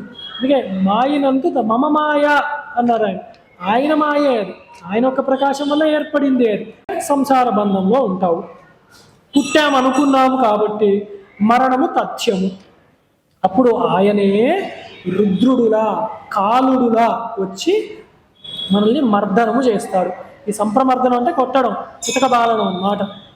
తప్పు పని చేసినప్పుడు చితకబారుతూ ఉంటాడు ఆయనే, ఆ స్వామియే. అంత చక్కగా తిరుగుతున్న మన శంఖ గద్ద చక్ర పద్మములు ధరించిన ఆ మందస్మితమైన ఆ స్వామియే తంతూ ఉంటాడు కూడా. తర్వాత వస్తుంది భయకృత భయనాశన అని, ఆయనే అలాంటి పనులన్నీ చేస్తూ ఉంటాడు, మాయ. అందుకని విభూతి విరతి ఆయన లక్షణమే అదనమాట. రుద్రుడుగా యముడుగా కూడా మర్దనము చేస్తాడు, లయకారకుడు కూడా కాబట్టి. అలాగే అహస్సంవర్తక అన్న నామం, అహస్సంవర్తకాయ నమః. సమ్యగహనం ప్రవర్తనాత్ సూర్య అహస్సంవర్తక. చక్కగా అహర్నిశలు అంటాం అంటే రోజులు ఎలా గడుస్తున్నాయి అంటే సూర్యుడి రూపంలో శ్రీమన్నారాయణుడే, ఆ స్వామినే మనం నమస్కారం చేస్తూ ఉన్నాం. అనిలహ అనిలాయ నమః. అనిలయ అంటే ఇది చాలా చమత్కారం. అనిలుడు అంటే ఎక్కడ ఆయనకి నిలయము లేదుట, అనిలయ అన్నారు. నిలయం ఎక్కడ నివాసం లేదు. ఎందుకు? ఇది ఆయన నివాసం అని చెప్పలేమండి, ఎక్కడైనా ఉంటాడు, అన్ని చోట్ల ఉన్నాడు ఆయన, అంతటా వ్యాపించి ఉన్నాడు. ఇందుగలడు అందులేడని సందేహం వలదు. కాబట్టి ఆయన అనిలుడు అని ఒక అర్థం. అలాగే అనాదానాద్వా ఆనందద్వా అనిలహ అంటే అనాది, ఆయన ఎప్పటి నుంచో ఉన్నాడు. కాలము దేశము సృష్టించక ముందర ఉన్నదే ఆయనే. మరి ఆయన ప్రదేశము లేనప్పుడు కూడా ఉన్నాడు కాబట్టి అనిలుడు ఆయన. మరి ఆయన ఎక్కడున్నాడు? ఫలానా వారు భాగ్యనగరంలో ఉన్నారు. ఎలా చెప్తున్నాం? భాగ్యనగరం అన్న గిరి ఉంది కాబట్టి చెప్తున్నాం, పరిధి. ఆయనకి పరిధి లేదు కాబట్టి అనిలుడు ఆయన. ఇంత గొప్పవాడు పరమాత్మ. అలాగే ధరణీధర అన్న నామం, ధరణీధరాయ నమః. ధరణి అంటే భూమి ధరించేవాడు. అనేకమైన సార్లు భూమి ధరించారు అని చెప్తారు. భూమి అంటే వేదమే, భూమి అంటే మనందరము కూడా, మనందరినీ ఉద్ధరించాడు. ఇక్కడ ఏం చెప్తున్నారు అంటే శేషరూపేణ వరాహ రూపేణ చ ధరణీం దత్తాం ఇది ధరణీధర. ఆదిశేషు రూపంతో కూడా ఆయన భూమిని ధరిస్తూ ఉన్నాడు, వరాహ రూపంలో కూడా భూమిని ఉద్ధరిస్తూ ఉన్నాడు. వరాహస్వామి యొక్క ఉపాసన చాలా గొప్పది. ఈ కాలంలో తక్కువ మందికి తెలుసు కాబట్టి మనం అందుకే వరాహక్షేత్రం, వరాహస్వామిని శంకరాచార్యులు వారు ఎక్కువగా ఉటంకిస్తారు. మీరు గమనించండి, భాష్యంలో కూడా అనేకమైన సార్లు భూమి ఉద్ధరించారు గోవిందుడు అన్నప్పుడు కూడా వరాహస్వామిని అంటూ ఉంటారన్నమాట. అలాగే సంసారం నుంచి నన్ను అవిద్యానాం అంతస్థిమిరమిర ద్వీపనగరి జడానాం చైతన్య స్తబక మకరంద శృతిజరి దరిద్రాణం చింతామణిగుణనిక జన్మ జలదౌ నిమగ్నానాం దంష్ట్రా మురరిపు వరాహస్య భవతి. సౌందర్యలో కూడా అదే చెప్పారు. ఆ వరాహుడు భూమిని ఎలా ఉద్ధరించాడో ఈ జనన మరణ సంసార సముద్రం నుంచి నన్ను ఆ కోరల నుంచి ఎత్తమ్మా అని దండం పెట్టుకున్నాడు. అంత గొప్పది జ్ఞానమూర్తి, అది యజ్ఞమూర్తి, యజ్ఞవరాహం. అది ఆ స్ఫురణ ఉండాలి వరాహం అంటే. అందుకే ధరణీధరుడు ఆయన. తర్వాత ఇవాళకి ఆఖరి సమూహము చెప్పుకున్నాము. సుప్రసాద ప్రసన్నాత్మ విశ్వదృగ్విశ్వభుగ్విభు సత్కర్త సత్కృత సాధు జహ్నుర్నారాయణో నరః. చక్కగా ఈ పిల్లలతో కూడా చదివిస్తే నాలుక బాధ తిరుగుతుంది. నాలుగు బాధ తిరుగుతుందంటే మెదడు చురుకుతనం పెరుగుతూ ఉంటుంది అన్నమాట. అందుకని ఇలాంటివన్నీ చదివిస్తూ ఉండాలన్నమాట. అంత చదవలేరు, ఏదో ఒక గుత్తి పట్టుకోండి, అదే ఒక 10 సార్లు చదివించండి. ఆ రోజు చాలండి. మా అమ్మ అలాగే నేర్పించింది మాకు. అంత చదవలేమని రోజు 10 విష్ణు సహస్రనామ శ్లోకాలు చదవాలి అంతే. తర్వాత 11 నుంచి 20, 21 నుంచి 30. చిన్నప్పటి నుంచి అర్థం తెలియకపోయినా మా అమ్మ అదే చదివించేది, అర్థం అడగలేదు నేను కూడా. అలాగే ఇప్పుడు చాలా దేవుడి దయ అనమాట, చెప్పుకుంటుంటే ఇంత ఉన్నదా అని ఆనందం అనమాట. అందుకని అలా చిన్నప్పటి నుంచి తల్లులందరూ కూడా తండ్రులు కూడా ఆ సంకల్పం చేస్తే మంచిది. అందరూ చిన్నపిల్లలమే, అది గుర్తుపెట్టుకోవాలి. మళ్ళీ వయసు అయిపోయింది అనుకోకూడదు. జ్ఞానము రాని స్థితి వరకు బాలులమే మనము. బాల శబ్దానికి అది కూడా ఉంది. అవిద్యలో ఉన్నవాడు అందరినీ బాలులమే అంటారు. అందుకని అందరము కూడా చదువుకుంటూ ఉండాలి. తర్వాతది సుప్రసాద. సుప్రసాదాయ నమః. శోభన ప్రసాదో యస్య అపకారక తామస్సి శిశుపాలాదీనా మోక్ష ప్రదాతృత్వాది సుప్రసాద. ఎంత గొప్ప భాష్యం అండి, ఎంత గొప్ప భాష్యం అసలు. సుప్రసాద అంటే మామూలు మాట, మంచిగా ఇచ్చేవాడు. ఏమిటయ్యా మంచిగా ఇచ్చేది అంటే శంకరులు చెప్పారు, శిశుపాలుడు లాంటి దుర్మార్గులకు కూడా తప్పుల మీద తప్పులు చేస్తుంటే అవకాశాలు ఇచ్చాడయ్యా స్వామి. ఇచ్చి అక్కడితో వదలలేదు. తెలియకైనా కూడా నా పేరే తలుచుకున్నాడు కాబట్టి తనలోనే కలుపుకున్నాడయ్యా. అంతకంటే ఏమిస్తాడయ్యా స్వామి అని శంకరులు ఇచ్చారు. అంతకంటే గొప్పగా ఎవరైనా వర్ణించగలరా అసలు సుప్రసాదుడు అని. అందుకే మనం చెప్తాం కదా, శత్రువుల్ని కూడా కొందరు ప్రేమ భావంతో, కొందరు శత్రుత్వ భావంతో, కొందరు బంధుత్వ భావంతో ఎలా చూసుకున్నా కూడా ఆయన తరింపజేస్తాడు. సుప్రసాద అన్న నామము అని శంకరుల వల్లనే అవుతుందన్నమాట. విష్ణువుని వర్ణించాలన్నా, అమ్మవారిని వర్ణించాలన్నా, ఈశ్వరుని వర్ణించాలని, ఇంకా వేరే వాళ్ళ కాదు. అంత గొప్పవాడు సుప్రసాదుడు ఆ శ్రీమన్నారాయణుడు. ప్రసన్నాత్మనే నమః. అంటే రజస్తమోభాం అకలుషిత ఆత్మ అంతఃకరణితి ప్రసన్నాత్మ. అంటే రజస్తమములు అన్న రజోగుణము, తమోగుణములు అన్న దోషములు, కలుషములు అవ్వని అంతఃకరణములు కలిగినవాడు. పరమాత్మ అంటే శుద్ధ సత్వము కలిగినవాడు. అంటే కొందరిని హింసిస్తున్నాడండి, లయకారకుడు కూడా మా శ్రీ మహావిష్ణువు ఇందాకే చెప్పారు, నువ్వు అంటే మర్దనం చేస్తున్నాడు, రుద్రనామాలు ఈయనకి ఉన్నాయి, అది మనకు కనబడుతున్నాయి. ఆ శుద్ధమైన వాడు. ఆ ఉపాధిలో ఇరుక్కుపోయి అధర్మము పెచ్చు పొరిగిపోతోంది శిశుపాలుడు లాంటి వాళ్ళకి కూడా. అందుకని ఆయన ఇంకా వాళ్ళని సంహరిస్తాడు. సంహరించడం వల్ల ఆ ఉపాధితో ఇంకా తప్పులు చేయకుండా అలా కాపాడుతున్నాడు ఆయన. లేకపోతే ఉపాధి ఉందంటే ఏం చేసుకున్నాడు, తప్పులు చేస్తున్నాడు. అందుకు ఆయన తీసివేయవలసినదే. అందుకని చక్కటి వాడు, ప్రసన్నాత్ముడు, శుద్ధమైన ఆత్మయ్య. ఆయనకి ఏ దోషము లేదు. కోపముతో హింసించాడు ఆయన, ప్రేమతో హింసిస్తాడు ఆయన. అట్లాంటి వాడు మా శ్రీమన్నారాయణమూర్తి అని. అలాగే ప్రసన్న స్వభావత అన్నారు. ఆయన స్వభావమే ప్రసన్నత్వము అని. అది ఏమిటంటే పరమ కారుణ్యము అని. తర్వాత విశ్వధృషే నమః. విశ్వం ధృష్ణోతి ఇది విశ్వధృక్. ప్రపంచమంతా ఆక్రమించిపోయి ఉన్నవాడు పరమాత్మ. ఆయన లేని స్థలము లేదు. అందుకే ఎక్కడైనా ఒకానొక సమయంలో అనుకోకుండా గుడికి వెళ్ళలేకపోయాము. శరీరమే గుడి అని మర్చిపోకండి. దేహో దేవాలయ ప్రోక్తో జీవో దేవ సనాతన తజేద్ అజ్ఞాన నిర్మాల్యం సోహం భావిన పూజేత్. అలా అలవాటు చేశారు మన పూర్వులు అందరూ. ఈ శరీరమే దేవాలయం అయ్యా, లోపల జీవుడు అనుకున్నావా, అది పరమాత్మయే. మరి పూజ ఎందుకండి, నీకు ఇంకా జ్ఞానము రాలేదు కదా ఆ జీవుడు పరమాత్మ. అందుకని ఆ కలుషము, ఆ అజ్ఞానం పోవాలని చెప్పి నీవు పూజ చేయి. సోహం భావిన పూజే అహమిత్యేవ విభావయే భవానీ. అమ్మవారికి అదే చెప్పారు, అయ్యవారికి అదే చెప్పారు. అదేమిటి అంటే తత్వము ఒకటే, లింగ భేదాలు పరమాత్మకి లేవు. అందుకే నామాల్లో కొన్ని స్త్రీనామాలు వస్తున్నాయి, ప్రసన్నాత్మ అని. పురుషనామాలు వస్తున్నాయి, సుప్రసాద అని చెప్పి కూడా. రమ అదే అన్నమాట భేదం, మీకు తెలియడానికి చెప్తున్నారు. అలాగే విశ్వభుజే నమః. విశ్వభుక్తే భునక్తి పాలయతీతివా విశ్వభుక్.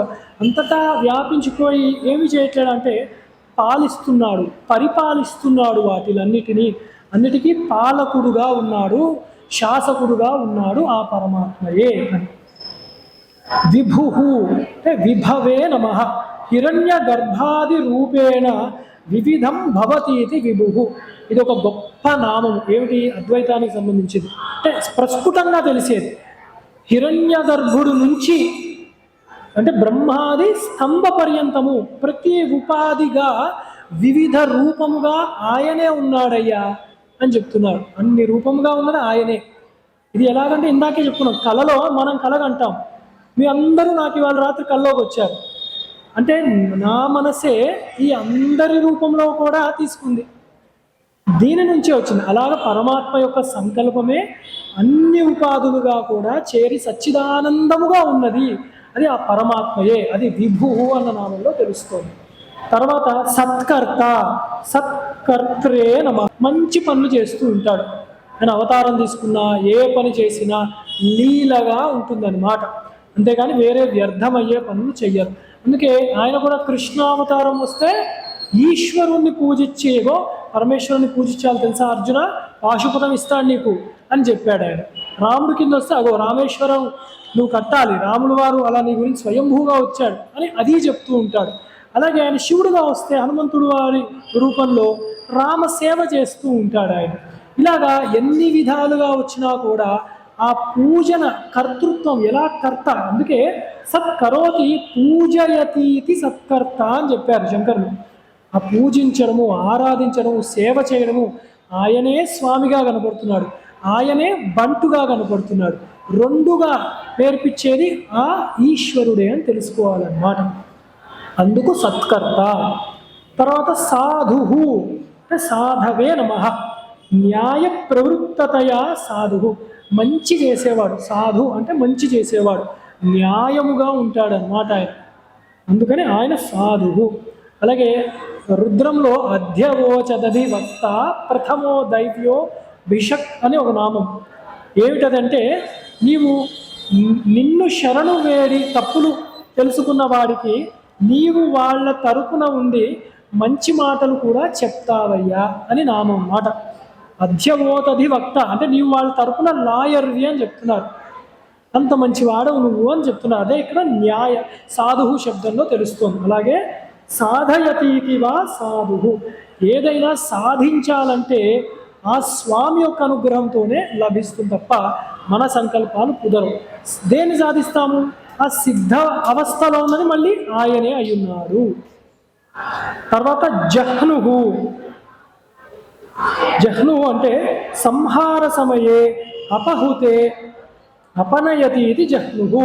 అంటే భక్తులు కాని వాళ్ళను, మూఢులను, సరిగ్గా చిత్త బుద్ధి లేకుండా ఇష్టం వచ్చినట్టు ఉండేవాళ్ళను అదే రాశారు, అహ్నుతే అపనయతీతి అని. అలాగే జహాత్య అవిదుషో, జహాత్య అవిదుషో భక్తాన్ అపనయతి పరవరమితివా అన్నారు. మూఢులను శిక్షించేవాడు, భక్తుల వేషములో ఉన్నవాళ్ళు లేదా భక్తులు కాని వాళ్ళను శిక్షించేవాడు ఈ భగవన్నారాయణుడు అందుకు జహ్నువు అన్న పేరు. తర్వాత అత్యుత్కృష్టమైన నామము నారాయణ. అంటే నారాయణో నరహ రెండు కలిపే ఉంటాయి, విడివిడిగా చదువుతాం మనం నారాయణ నరహ అని చెప్పి. నారాయణుని గురించి ఇందాకే మనం ఆ కథ విన్నాం ఇవాళే. అంటే వారు తపస్సు చక్కగా చేశారు అని. అసలు నారాయణ అంటే అర్థం ఏంటి? ఎందుకంటే కొందరు నారాయణ అంటే అర్థం తెలుసా అంటున్నారు. నారాయణ అర్థం అంటే భాష్యకారులే చెప్పారు, ఎంత గొప్పగా చెప్పారో చూద్దాం. అదొకటి. నరహ అంటే అసలు ఆత్మనే. ఆత్మతతో జాతాన్యాకాశాదీని నారాణి కార్యాణి తాని కార్యాణి అయం కారణాత్మన వ్యాప్నోతి అతశ్చ తాన్యయత స్యాత్ నారాయణ. ఎందుకు చదివానంటే ప్రమాణం కాబట్టి చదివాను. ఉద్దేశము నరుడు అన్నా కూడా ఆ పరమాత్మయే. నర శబ్దంతో పరమాత్మ చెప్పబడింది. ఆయన నుండే ఆకాశాది పంచభూతములు ఉద్భవించాయి.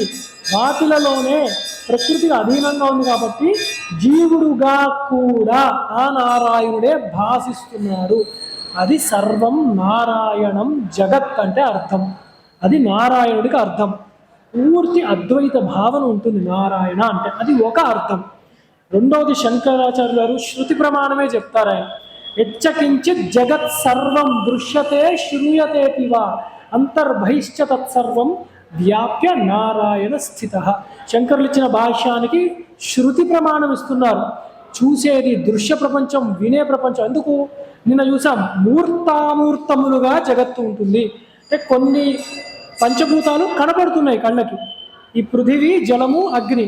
కొన్ని కళ్ళకి కనపడట్లేవు, తెలుస్తోంది మనకి. అదే వాయువు, ఆకాశముగా.